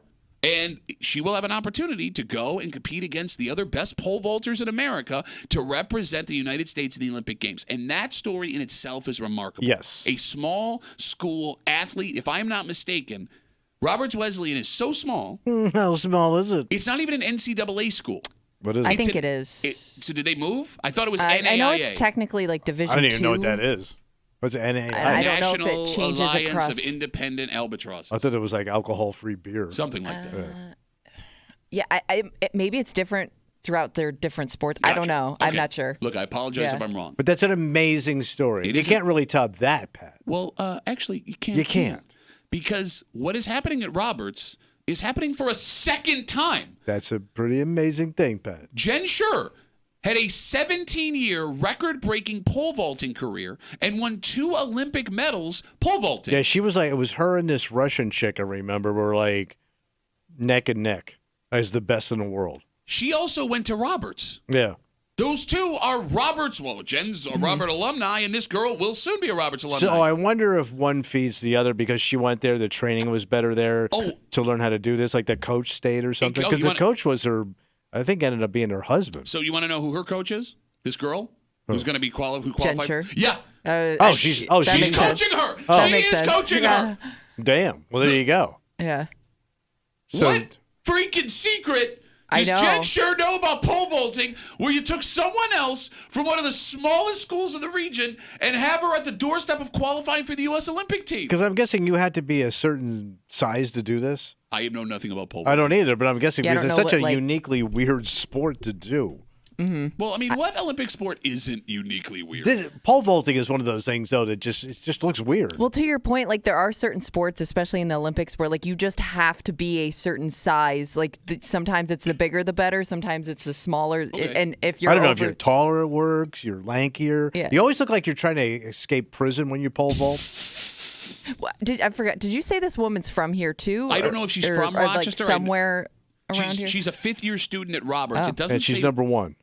Yeah, she had the highest mark in the country at an event at SUNY Brockport. Damn. It So doesn't. we'll see her in Paris. It doesn't. Well, she has to qualify still. She has made the Olympic trials. Oh, all do right. like that, yeah. Well, if you're number one right now, I'm guessing you're. How many chicks are showing up with poles I don't know. I guess we'll find out. on the west side? Every woman who pole vaults at every college in America has the opportunity to do this. That's And got to then be like how many? Are and there a then lot up- of chicks that do this? Yeah. I mean, every college with a track and field team would have. And Yeah, then but you got to be a woman with a multiple good grip. people. And then you have women that have Tight. Then you have women that have graduated from college who do this on a Mm. regular basis. Like, for example, if you've ever been to Lake Placid, Yeah. there are people that live in Lake Placid, Olympic hopefuls, grown-ass people who spend the entire year training at the Just live facilities there, up there. It was the most, when we went up there, it was the most bizarre thing. We would go walk around the town, and it's nothing but people in U.S. Olympic team gear head to toe. All right. I wonder because sometimes you'll see. To your point, it's not always college kids. If like you were somebody who was at the top of your sport, like pole vaulting, right, and then all of a sudden some like professional athlete wants to try it, like that plays a different sport and they're amazing at it, and we've seen them come in all of a sudden out of nowhere and knock people out of the competition, people that have been training their whole lives Herschel in Walker one did sport. Herschel Walker did it with bobsledding. Yes. Oh, yeah. And so did Willie Gold. Yeah. There have been a few like crossovers, and I remember thinking like it must suck for the one guy that trained his whole life that got kicked off the team. You ain't kidding. Because this person wanted to just try something for fun. You're not But kidding. to dedicate yourself to a sport like that is amazing. Like to have that kind of motivation to do that, because like you said, that you had to live, breathe, and eat pole vaulting, and there's no payoff. Well, the payoff would be an I Olympic get it, medal. winning the gold, but like if you other sports, you're going to parlay that into a long career. You're going to be a celebrity. I get what you're saying. You know what I mean? Like if you're a figure skater, if you're a tennis star, even some of the runners that had long careers. Yeah. I only know Jen Short because she's from here.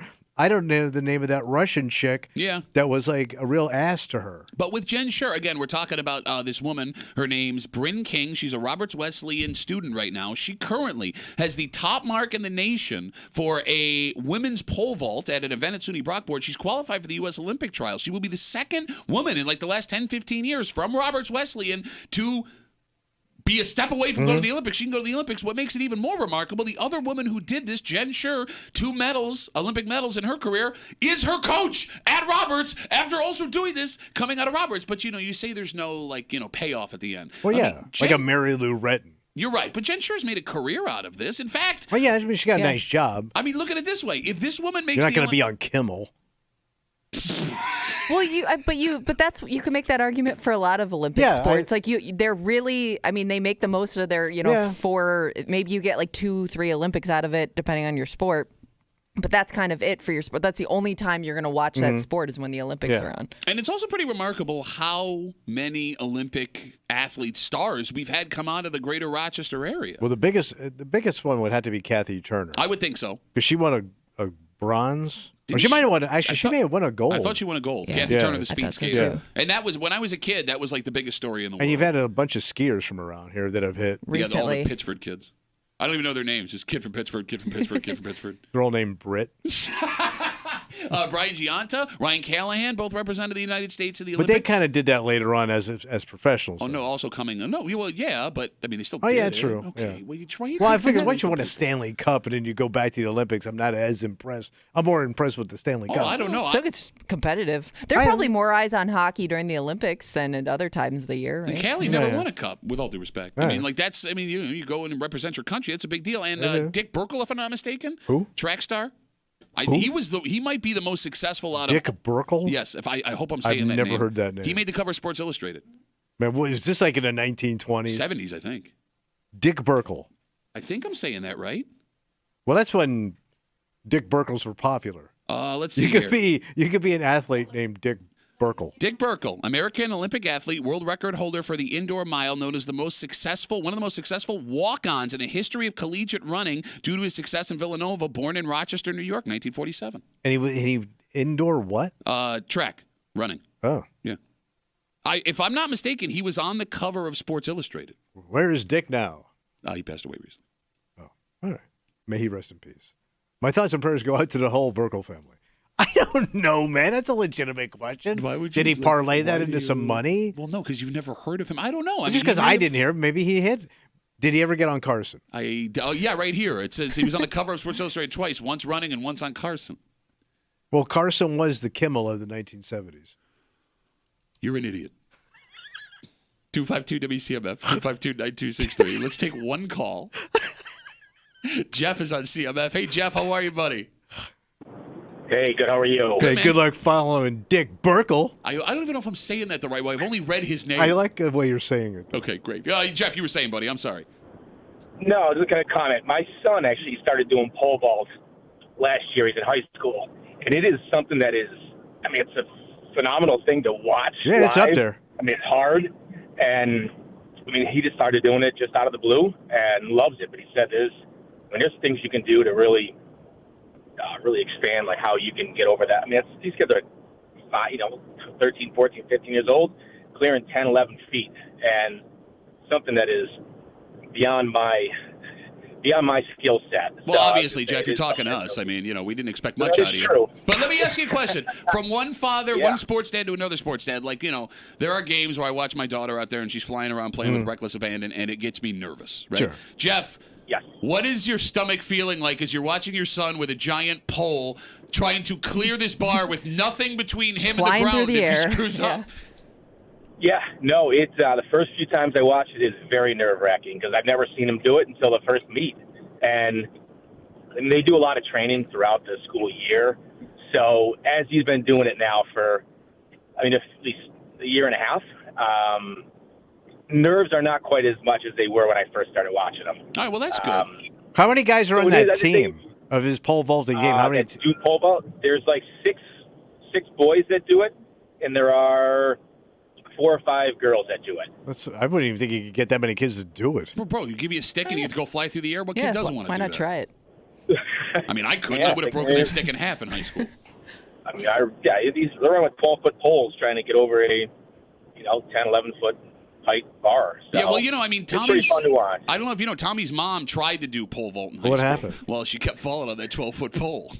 Where'd it go? It's gone. Hello.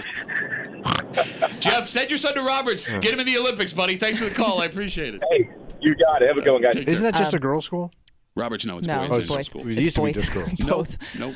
I thought at one time- Here's where you're confused. They separate the boys and the girls. It's a religious school. They have the 4 feet on the floor rule in all dormitories. But so it is. It's a co-ed school. But it's a religious school. Okay. Yes. Everybody's yelling at us because we didn't mention Abby Wambach. Abby Wambach, Just I'm wanted to sorry. put that out I'm there sorry. too. Well, Oh yeah, look, she's number one. Yeah. but here's the thing. She was so successful, I forget that it was you're, an you're Olympics. thinking deep cuts. You know what Yeah. I mean? And Yeah. I say that as I bring up Brian Giannis. Yeah, she would and have Ryan to be the Callahan. number one Yeah. athlete in Yeah, this town for sure. she was the number one athlete in her sport. No, She you're might have the 100% most right. gold medal. It's funny, like, Medals, maybe? multiples. I think she won multiple Yeah, goals. she did. to your point about, what success you can have after the Olympics, Abby Wambach is the perfect example of star power transcending her Olympic dreams. Do you know what I mean? Yeah. Because, Yeah. it's hard for me to even remember. I think about World Cups. I think about her on ESPN. I think about the business Presenting at the ESPYs, Exactly, yeah. all these things. Like her playing in the Olympics is like the 5th thing Yeah. that comes to Sure, mind. yeah. My apologies, everybody. Let's take a break. Okay. No parent likes the government telling them what they should and shouldn't be doing Yeah, with their right. kid. So in that way, parents may be upset about this. Yeah. But you never see, Tommy, Mm. the governments of the state of New York and the government of the state of Florida agree on anything. Yeah, which kind of scares me. Yet they agree on this. Uh-oh. And they are trying to make sure kids do not have an opportunity to use this. Buckle up. At least in the way they use it anymore. Well, here's the thing, man. I don't know if parents are furious about this, or I don't know if parents are on board and think this is a great idea. Because if they thought it was a great idea, they could just stop their kids from doing it at their house. Oh, yeah. We'll tell you what's going on. All right. And we'll get into it next in the break room on 96.5 WCMF.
This is the First Amendment. All right. Well, that's the way this battle's being framed, Tommy. And it's a battle that's being waged in two states that rarely have anything in common, minus the people that bounce back and forth. Yeah. So if politicians in both New York and Florida want the same thing, it must be a hell of a problem. I guess so. You're hanging out in the break room, Rochester's Classic Rock, 96.5, WCMF. We'll jump right into the story, Tommy. There is an effort to get kids the hell off social media. Oh, that thing is taking over everything? You got it. So the state of New York is trying to do this through legislation brought up last week by the governor. So they're banning kids. They want to ban kids from social media. I'm trying to tell you the story. Okay, I'm listening. I'm talking. I am listening. I'm talking. The proposal in New York is as follows. What? The state of New York would limit access to social media for kids under 18. And they would do that by kids would be prevented from joining social media platforms that show them stuff based on algorithms. And I know I just lost you. Algorithm? Like, for instance, No, he was a hell of a singer, man. Algorithm? Yeah, algorithm, man.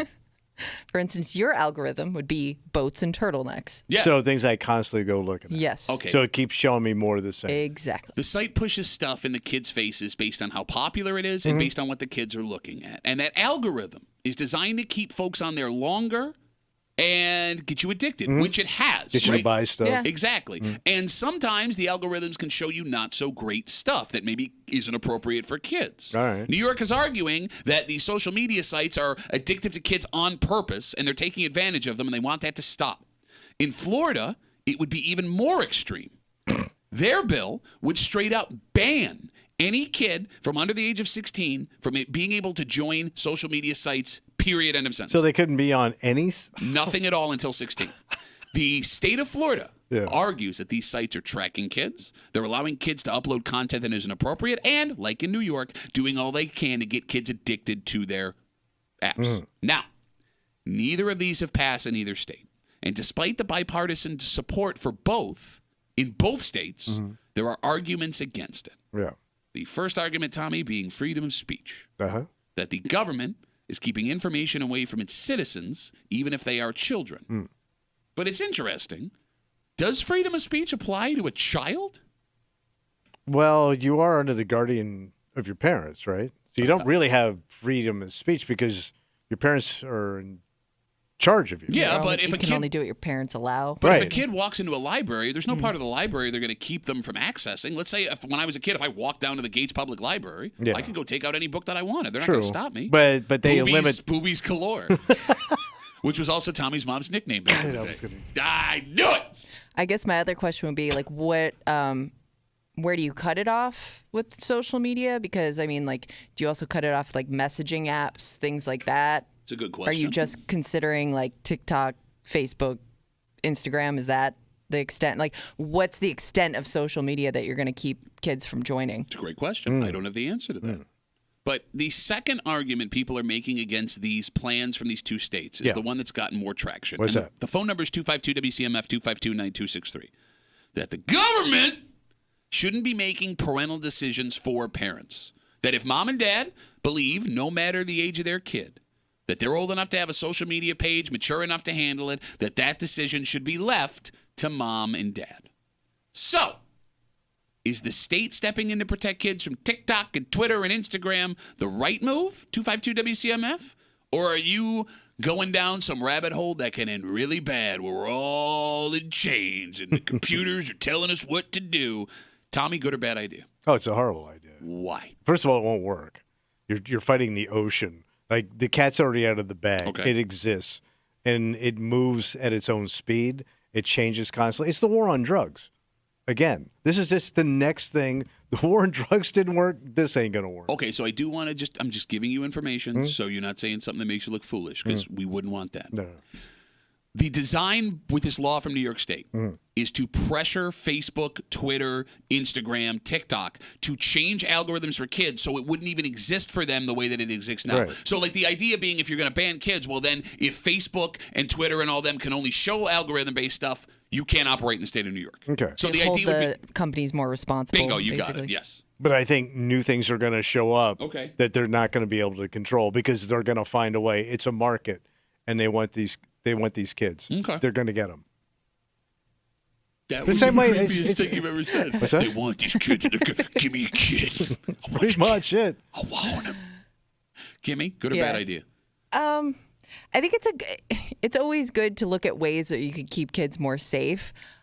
I just think Why are you old man waving? I just There's a fly I in the room. just think that kids will always find a way around it.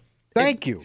But I do wonder, and I guess we won't see this for a little bit of time, but I wonder, like, the kids now that have grown up with social media, like they only know a world with social Your media. kids. If like they would be for or against their future children having social media. You're saying 20 years from now. Yeah, like because they went through life navigating it. Like I wonder if they feel like they wish they hadn't been exposed to it at a young age, or if they embraced it and think every kid should have that opportunity. I don't know. All right, so let's have a good old-fashioned argument, because you're an idiot, Tommy. No, I'm a free idiot. You're the most shackled man I know. I'm a free idiot. You live in a house owned by somebody else who tells you what to do all the time. Yeah, but after that, what do you got? So it's hard to argue that social media is good for kids. I mean, it has to be having a negative effect. And it goes for the way they see the world. It goes for personal relationships. Like, Kimmy, we were the MySpace generation, you and I. We had some form of this. But To it an wasn't. extent, But yeah. it wasn't anything like Facebook, TikTok, Not Instagram. where you were this connected with the world and everything around you. Yeah. So my first fear watching my kids, right? When we were kids, Kimmy, we had shows like MTV Cribs, Paris Hilton, that type of stuff, right? And they showed us these massive houses and these crazy lifestyles, and we wanted to be those people. But we also knew they were famous people. Now, not that it didn't warp our brains in some way, but like I wasn't Paris Hilton. I wasn't Teddy Geiger from back in the day who was on MTV Cribs. You remember that? Younger people now, Tommy, that are famous on social media are presented as just like regular everyday kids. Yeah. Even though they're not. They make money in all kinds of ways. They're being funded by companies a lot of the time that are making money off the kids, and it really warps kids' sense of reality. But what's the warp? What damage have you seen? Because it's that kid's just like me, but they're rich. no, kind but of I'm thing. saying Yes, like, that's okay, one. what's the problem? Like, what's happening to this kid? Because you're just scaring me right now, not telling me what's happening. Because do they have this problem in Europe? Do they have it in Canada? Do they have it in China? I mean, it's global. So, like, is it just us? The problem comes down to expectations for all of our kids, right? And what's being done to keep these kids safe. Because, the argument used to be, Tommy, if you weren't allowed to do something, you would go, well, Bobby down the street gets to do this thing because you related to that person. Yeah, Bobby Mouth. Well, why can't I go? I didn't even mean to do it. But yeah, Bobby Mouthy gets to go do it.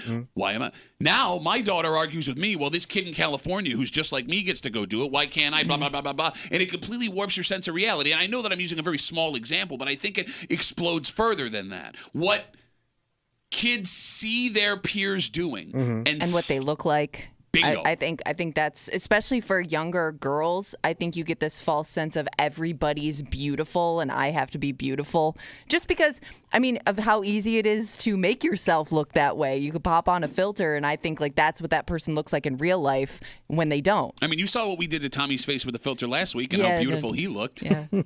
But when it The calls I got. the bigger issue for me, Tommy, when it comes to social media and teenage kids. Because you got to see it firsthand. Well, so we don't let our kids do it yet. My wife and I, they haven't gotten on any of the social media stuff because I'm scared. But I do see it in some of her friends. It's the personal stuff. Social media allows kids to make other kids' lives miserable. Well, the bullying and all that. Even after school's over. Yeah. Like, home is not a safe place for kids anymore, potentially if they have social media. And that's a serious problem. Like, look, we all had really rough days at school. Yeah. We all had folks we didn't get along with. A lot of people, most of us, got picked on at some point. You had the ability to go home and sit in your room and get away from it. You don't have that anymore. Yeah, that's true. I didn't think about that. Right? Like, that's a serious problem. Now, I know that's not what they're arguing So here. cyberbullying. Yeah, that along with the fact that you're never disconnected from any of the people that you know, and you always have to be worried about what they're saying about But you. that's going to be your life. So after you're a kid. Yes. This is going to, I don't know, is it better to teach a kid how to navigate it now or wait till they're 16 or 17 to let them start to figure this thing out? How do you teach a kid how to navigate it? Well, but they're going to have to, because you're going to be an adult or a young person going to college with social media. Okay, but I think with that sentence, you inadvertently proved my point. What? 252-WCMF, 252-9263. Both the state of New York and the state of Florida, agreeing on something for the first time in history, are trying to pass legislation to ban kids, in New York, seriously restrict kids from using social media sites. The biggest argument, Tommy, for what New York and Florida are trying to do with these kids, respectively, there are a ton of adults who can't handle social media. So you say, it's better these kids learn now. Look, I know I'm addicted to Twitter and Instagram. The information just keeps coming. Sure. The jokes and the news stories and the political stuff and the gossip. And if a man in his late 30s, and you, I see on every commercial break, if you and me I'm adjusted. Fine. If we don't have the self-control to get off, what chance does a kid have?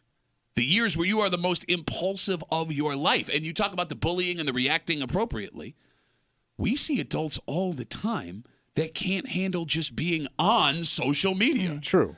People that will melt down in comment sections, folks that will stay anonymous and say the most horrific things you've ever seen about people they've never met, folks that get enraged about posts that don't affect their lives in any way, educated grown-ass people that share stories that are obviously fake.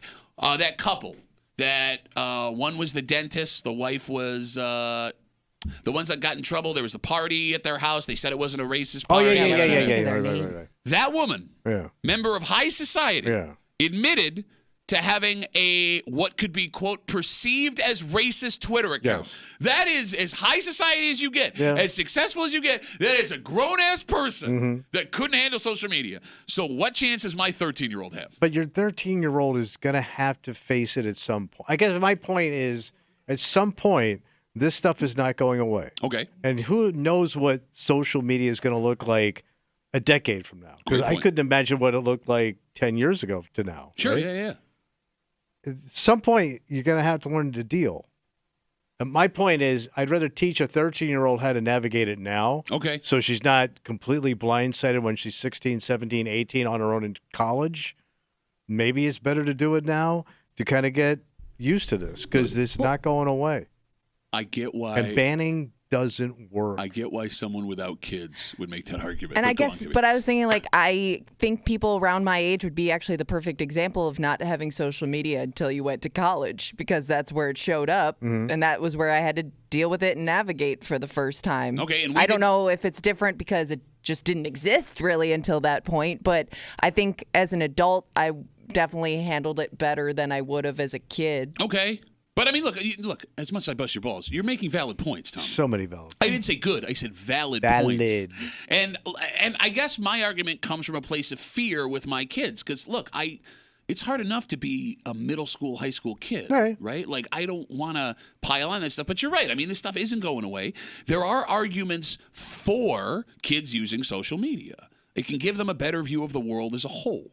Right? Like you can connect with kids from other countries. You can see how they actually live every day. Okay, you're probably not doing that, but okay. That's like high-end smart kids. No, but not even if you're not intending to. I think it just happens naturally with social media apps. I think your kids know way more about what's going on around the world with their, just the way they're connected to everything. To Kimmy's point, if I had a history class where we're doing current events in high school, there was a newspaper article we read, end of story. My daughters have the ability to get on social media and see how that story is actually affecting people their age in other parts of the world. Footage, like you see it. You physically see it. There's also a ton of kids that discover new music and interests on social media. Because it used to be you were just exposed to whatever was on MTV or the radio. Yeah. Now there's a community for everything your kid's into for them to discover. And that community goes past discovering things because, for example, if your kid's into Legos, they can now connect with this whole new world of people from all over the place that have similar interests. And the same goes for sports or jobs they might want to have one day. Like, if it's used for good, Tommy, social media is a huge tool for kids to become more well-rounded people.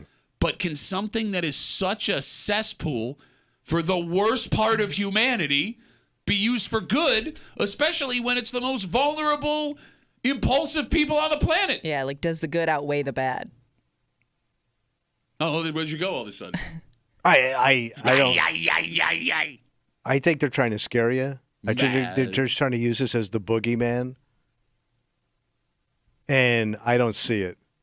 I don't see it. I don't have kids, but I don't see kids changing much from when I was a kid. Okay. They're just as curious, and they're gonna look at good and bad stuff. Okay. It's just how we are as human beings.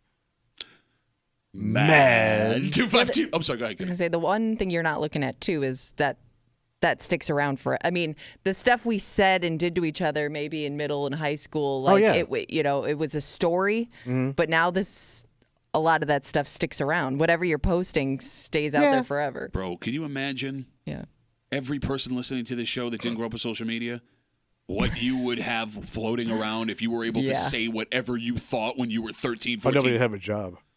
It's not even that, just the embarrassing stuff. Like, we talked the other day about how, thank God, MySpace in its original form doesn't exist, because I don't want to see my emo 16-year-old ass complaining about some girl, without using her name. Off in the darkness tonight. Maybe the stars will catch my thoughts. Shut up, you bitch. I don't want that out there. 252 WCMF. Again, talking about this legislation being proposed in both the state of New York and Florida. Florida completely banned social media for kids under 16. In New York, to severely limit what social media apps would be able to do for kids. Let's talk to Dave. Hey, Dave. What's up, buddy? Hey, one of the things that I think everybody's missing the boat on with this, I agree with what you were saying as far as the kids need access to explore and understand. Mm-hmm. But if you look at Pornhub and all the states that said, okay, if you have to get an ID in order to verify that these guys are over 18 in order to go on your sites, what did Pornhub do to all those states? They discontinued Pornhub for those states for everyone. Yeah. So now what's going to happen, because they can't come up with the algorithm. Sure. So now what's going to happen is if they put these laws in a place for Twitter and all these different social medias and stuff like that, these social medias are just going to stop everybody in that state from logging on. Yeah, they're going to Pornhub us. So Dave is concerned about where he gets his porn. Pornhub. No, Dave, I get what you know. I get it. Saying. Dave, I'm kidding. I understand where you're coming from. You're right. I get it. Look, it's a valid point.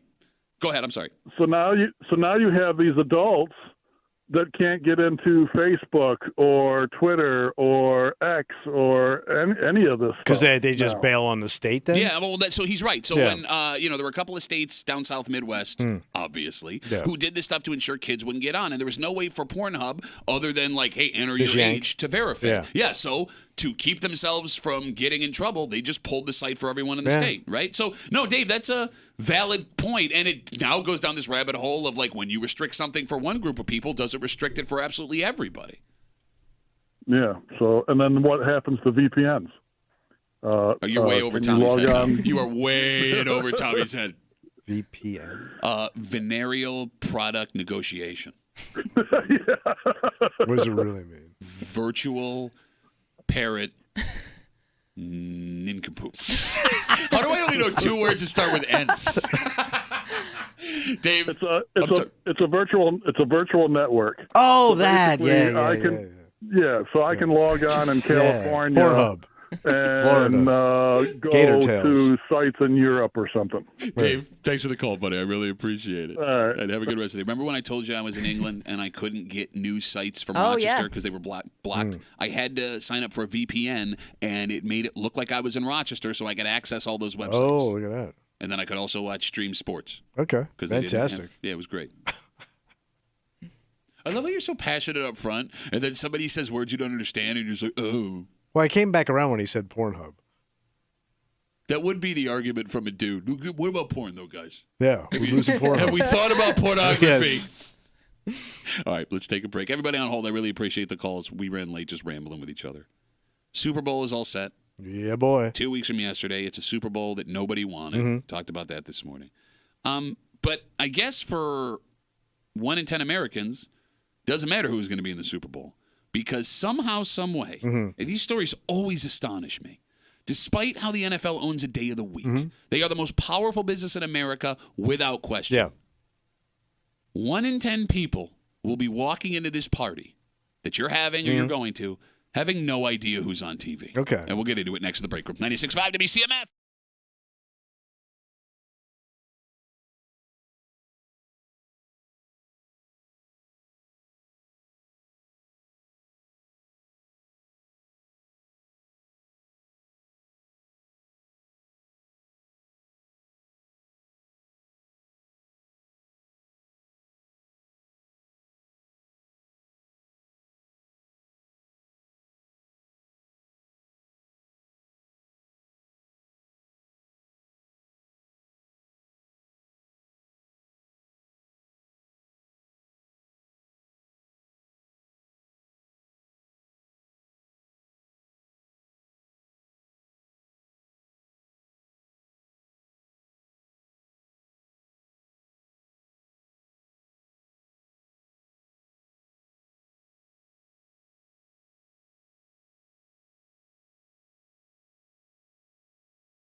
It's a story that's hard to believe. Yeah. And I get that we all live in our own worlds, and what's important to all of us is not important to other people. Yeah. But this sport owns a day of the week. They are literally everywhere, not only on ESPN and all the sports stuff, but I mean, you can't open a paper, turn on the news, get on social media without seeing what happened yesterday. Yeah, they're household names. Yet, despite all of that, Tommy, a significant amount of Americans in 2 weeks will walk into a Super Bowl party having no idea what's going on. Yeah. You're hanging out in the break room. Rochester's Classic Rock 96.5. WCMF. The Super Bowl is set. Chiefs and 49ers. Yay. Again, like, there's just no juice to it. The one you didn't want. Exactly. Like, I don't hate the 49ers, but they're our only hope. We got to pull for them. They're kind of boring. Guess it's fun to root against somebody, which I guess you'd be rooting against the Chiefs. The Chiefs have now become super villains, not only for continuing to win, but Patrick Mahomes just decided he was going to be a giant douche at all times. His wife is unbearable. Unbearable. Yeah. She put something on Instagram last night after the Chiefs win, and it was like, you said we couldn't do it. Well, we did it. What did you do? Who said you couldn't do it? Like, 6 straight AFC championships. Yeah. That being said, what makes it suck even harder is for the next 2 weeks, Tommy, it'll be wall-to-wall coverage. Of nothing. Yeah, but they'll be talking about a team of the Chiefs who've been to 6 straight AFC championship games. No one gave them a chance. Talk about the 49ers, remarkable, Brock Purdy, last pick of the draft, this, that, and the other thing, da-da-da-da-da. And Super Bowl coverage, Tommy, will be almost impossible to get away from for the next 13 days, which makes what we're about to tell you so very strange. What's that? Right around 1 in 10 people who will watch the Super Bowl in 2 weeks will not know who's playing in the game until it starts. Wait, they won't even know the teams? 1 in 10 people. How? But you're going to go to a party. Uh-huh. That's impossible. Or sitting down and watching the game. I thought the same thing. I mean, just because you're just going to get so bombarded, unless you don't take in any media, how could you not? But if you don't take in any media, why are you watching the Super Bowl? Thank you. How'd you even know about the party? I think the whole Taylor Swift becoming a part of the NFL thing really opened my eyes to how many people truly do not know what's going on in the NFL. Okay. But even because my I think we saw brothers- a lot of like Swifties, as they call them, Taylor Swift fans. They just discovered football or the NFL for the first time. And I mean, literally like couldn't even name the teams until she started dating Travis Kelce. Yeah, one of the funniest videos I've seen recently was Taylor Swift fans, and they just kept showing them logos of the teams and telling, what's the team name of this? And they're trying to tell you what the team name is based on the logo, having no idea. It's very funny. But I think I guess I just didn't realize there's like such a significant portion of the population that could care less. Okay, I get that. Not only are we warped because 2 out of the 3 of us are big-time football fans, but also we live in Western New York where you're born into this. True. Right? That's true. I guess to that point, if you live in a part of the country that isn't connected to a professional football team, and there's a wide swath, there's that whole flyover area. Is it a lot of those people? Do you not have, if you don't have a team that's local, do you not care once the team that you cheer for is gone? I understand not caring, but the fact that the basic information didn't get to you, because to me, football is unique where the sport transcends itself because it's bigger than just a sport. Like you said, it owns a day of the week. It owns multiple days of the week. Their stars are in countless ads. Yeah, that's another great point. You can't turn on television without seeing Patrick Mahomes. That's what I mean. Yeah, and Kelce. they represent the sport. So, like, even Brock Purdy got an endorsement. Not Brock Purdy. Justin Herbert got an endorsement with Subway. He's had a few. So, like, to be at that level and not know, because, like, my brother does not follow football. Which is nuts to me. He lives in South Florida. He owns a lot of guns. He likes to do, like, guy stuff. He does not watch football. But even he, like, when I talked to him yesterday, he was not going to watch the games. He may go to a Super Bowl party. Okay. But he could care less who wins, doesn't care. He still knows about Taylor Swift and Travis Kelce because he watches the news, and they're constantly on the news. So, like, to miss all that, you really got to be off the grid. Yeah, that's what I was wondering. Are there more people that just don't watch television than we think? Well, I mean, because that would really be but the you only don't have way to we watch could anything. truly avoid it. But you bring up a good point. We've been having these discussions about streaming services the last couple of weeks with Netflix. They have record numbers and, the cost of everything going up and people getting frustrated. If you don't have cable and you You're subscribe just to local television. you wouldn't be watching any of that stuff. But it's still weird to me social media would keep that from you. Right. Right? Like, almost everybody's on social media like we just talked about.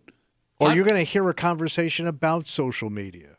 Even if you're not, you're going to run into people at work that are going to talk about it. Yeah, but like, look at you, man. If somebody at work is talking about something you don't care about, you're not listening. We do a show. You don't listen to half the stuff we say. Are we on? Oh, we started? 2 of us are. 252 WCMF. Again, according to this study, about 1 in 10 people who will watch the Super Bowl in 2 weeks will not know who's playing until they walk in the door of the party. I kind of feel bad for these people. I used to I would be jealous, but I'm kind of sad for them. Why? Why? This is all a surprise. But you don't know what the hell's going on at all.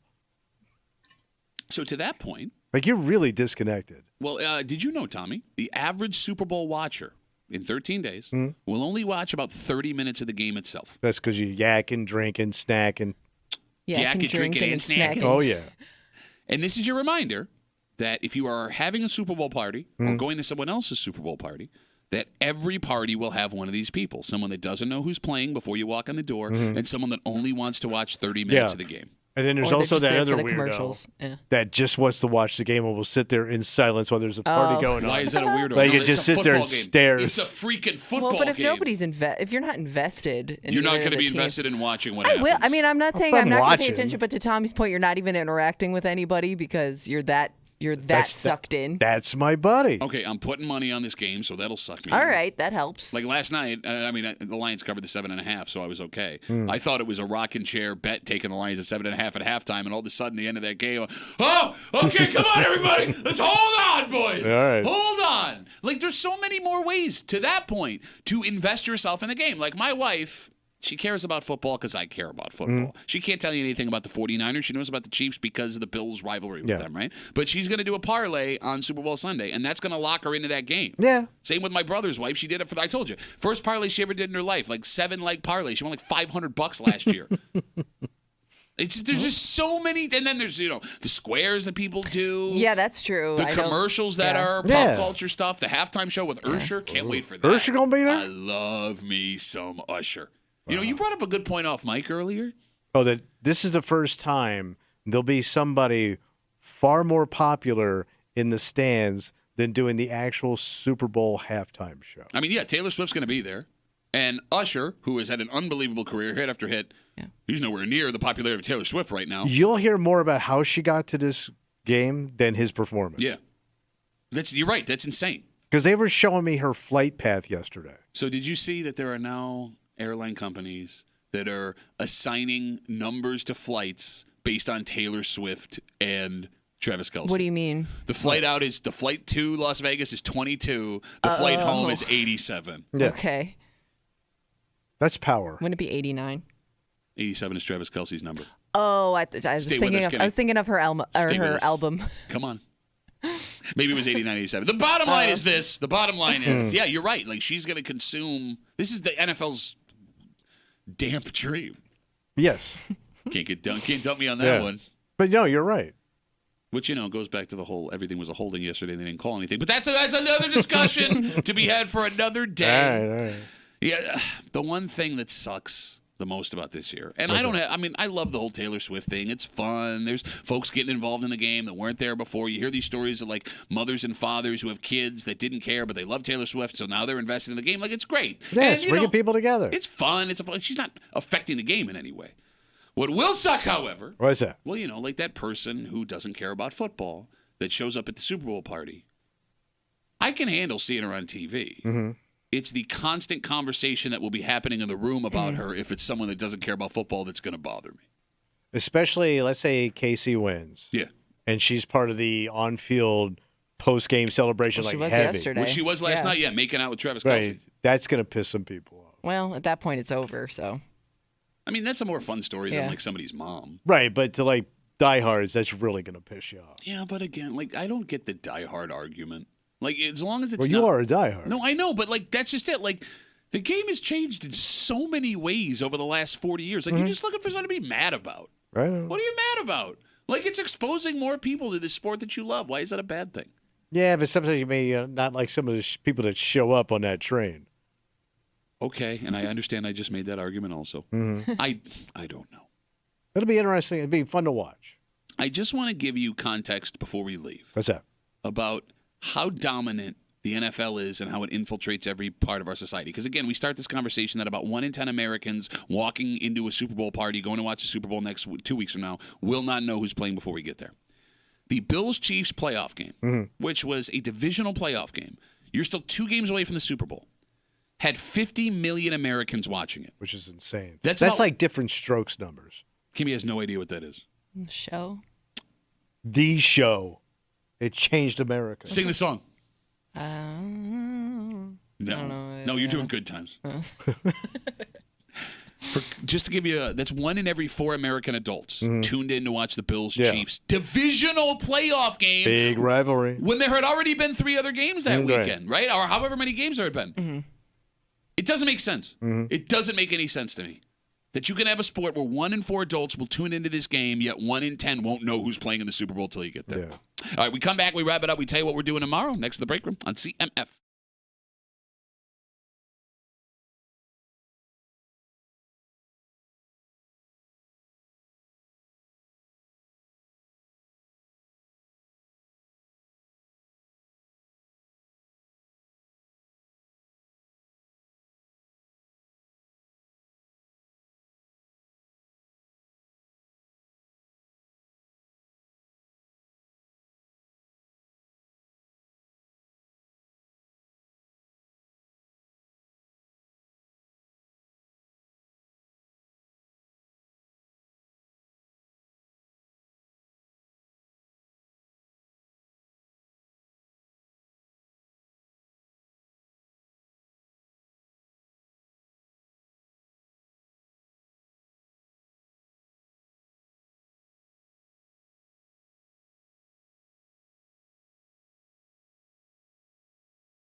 It's going to be Rapperoo. Adio Monday post-game Rapperoo. For a Monday break room CMF that makes tomorrow Tuesday, you know what that means? Were they rooting for the team and the neighborhood with Kimmy? Are you having a stroke? I couldn't think of it. What the hell just happened there? Yes, Kimmy's got a post from the neighborhood app. She's going to read it out loud. You guys know how this works. Oh, yeah. She's going to remove street Apparently you and I don't. street names and town references. I've never been disqualified. I do. Yeah, because you goat people into being disqualified. Oh, you don't? You did it 2 weeks ago, and you loved every second of it. No. Oh, where was this thing? What is this town you speak of? Kimmy's going to read that post out loud. Everyone that can hear us, we're going to listen. You have to listen. For little clues, and because we know every stereotype about every town, village, neighborhood in this greater Rochester area, we're going to figure out where they whining, and we're going to do it tomorrow just after 9 o'clock here in the break room on CMF. My kids are going to get off the bus today. I got a text this morning. Here's what sucks about phones. Whatever your kid is thinking in the moment, you're going to hear it. They're going to ask you. Okay. Like remember Like a favor? remember when we were kids? It's like, oh, I got an idea at like 8 o'clock in the morning, and then like your day would go on and you totally forget it. Yes. So my daughter wants 2 of her hockey teammates to like sleep over on Friday night. Okay. Because we have a game. They have a game around the corner from our house Saturday morning. Right. And like, I love the kids, right? Yeah, Kids yeah. are great, but long week, Yeah. get up early. Friday night's like my Yeah. relaxation time. And because she can text me that question, it's now going to be a real question instead of like her forgetting it when she saw her friends at school. And I guess didn't it's one of answer those me. things you can't say no. I mean, I look like a pretty big dick if I Yeah. said no. Yeah, so you're like locked in. Like you won't get you won't have a weekend for another 10 years? Yeah. Like a legitimate No, weekend. you're right. Like a Tommy weekend. What, you mean getting drunk and passing out at 8 o'clock at night? You called it. So I got that to deal with this afternoon. I'm very excited. Very excited for It that. sounds like it'd be Well, at great. least you're prepared for the question. And by the way, if you're one of the parents of the girls that may be invited listening right now, I love your kid. Can't wait to have them. All right, we got to get out of the way. For Kimmy, who's got no sleepovers this weekend, not even with her own husband because he works that weird schedule. He might be working. Yep. For Tommy Muley, who's always open for any sleepover you're looking for. My name's Pat Duffy. We'll see you tomorrow morning in the break room, 6 a.m. on 96.5 WCMF.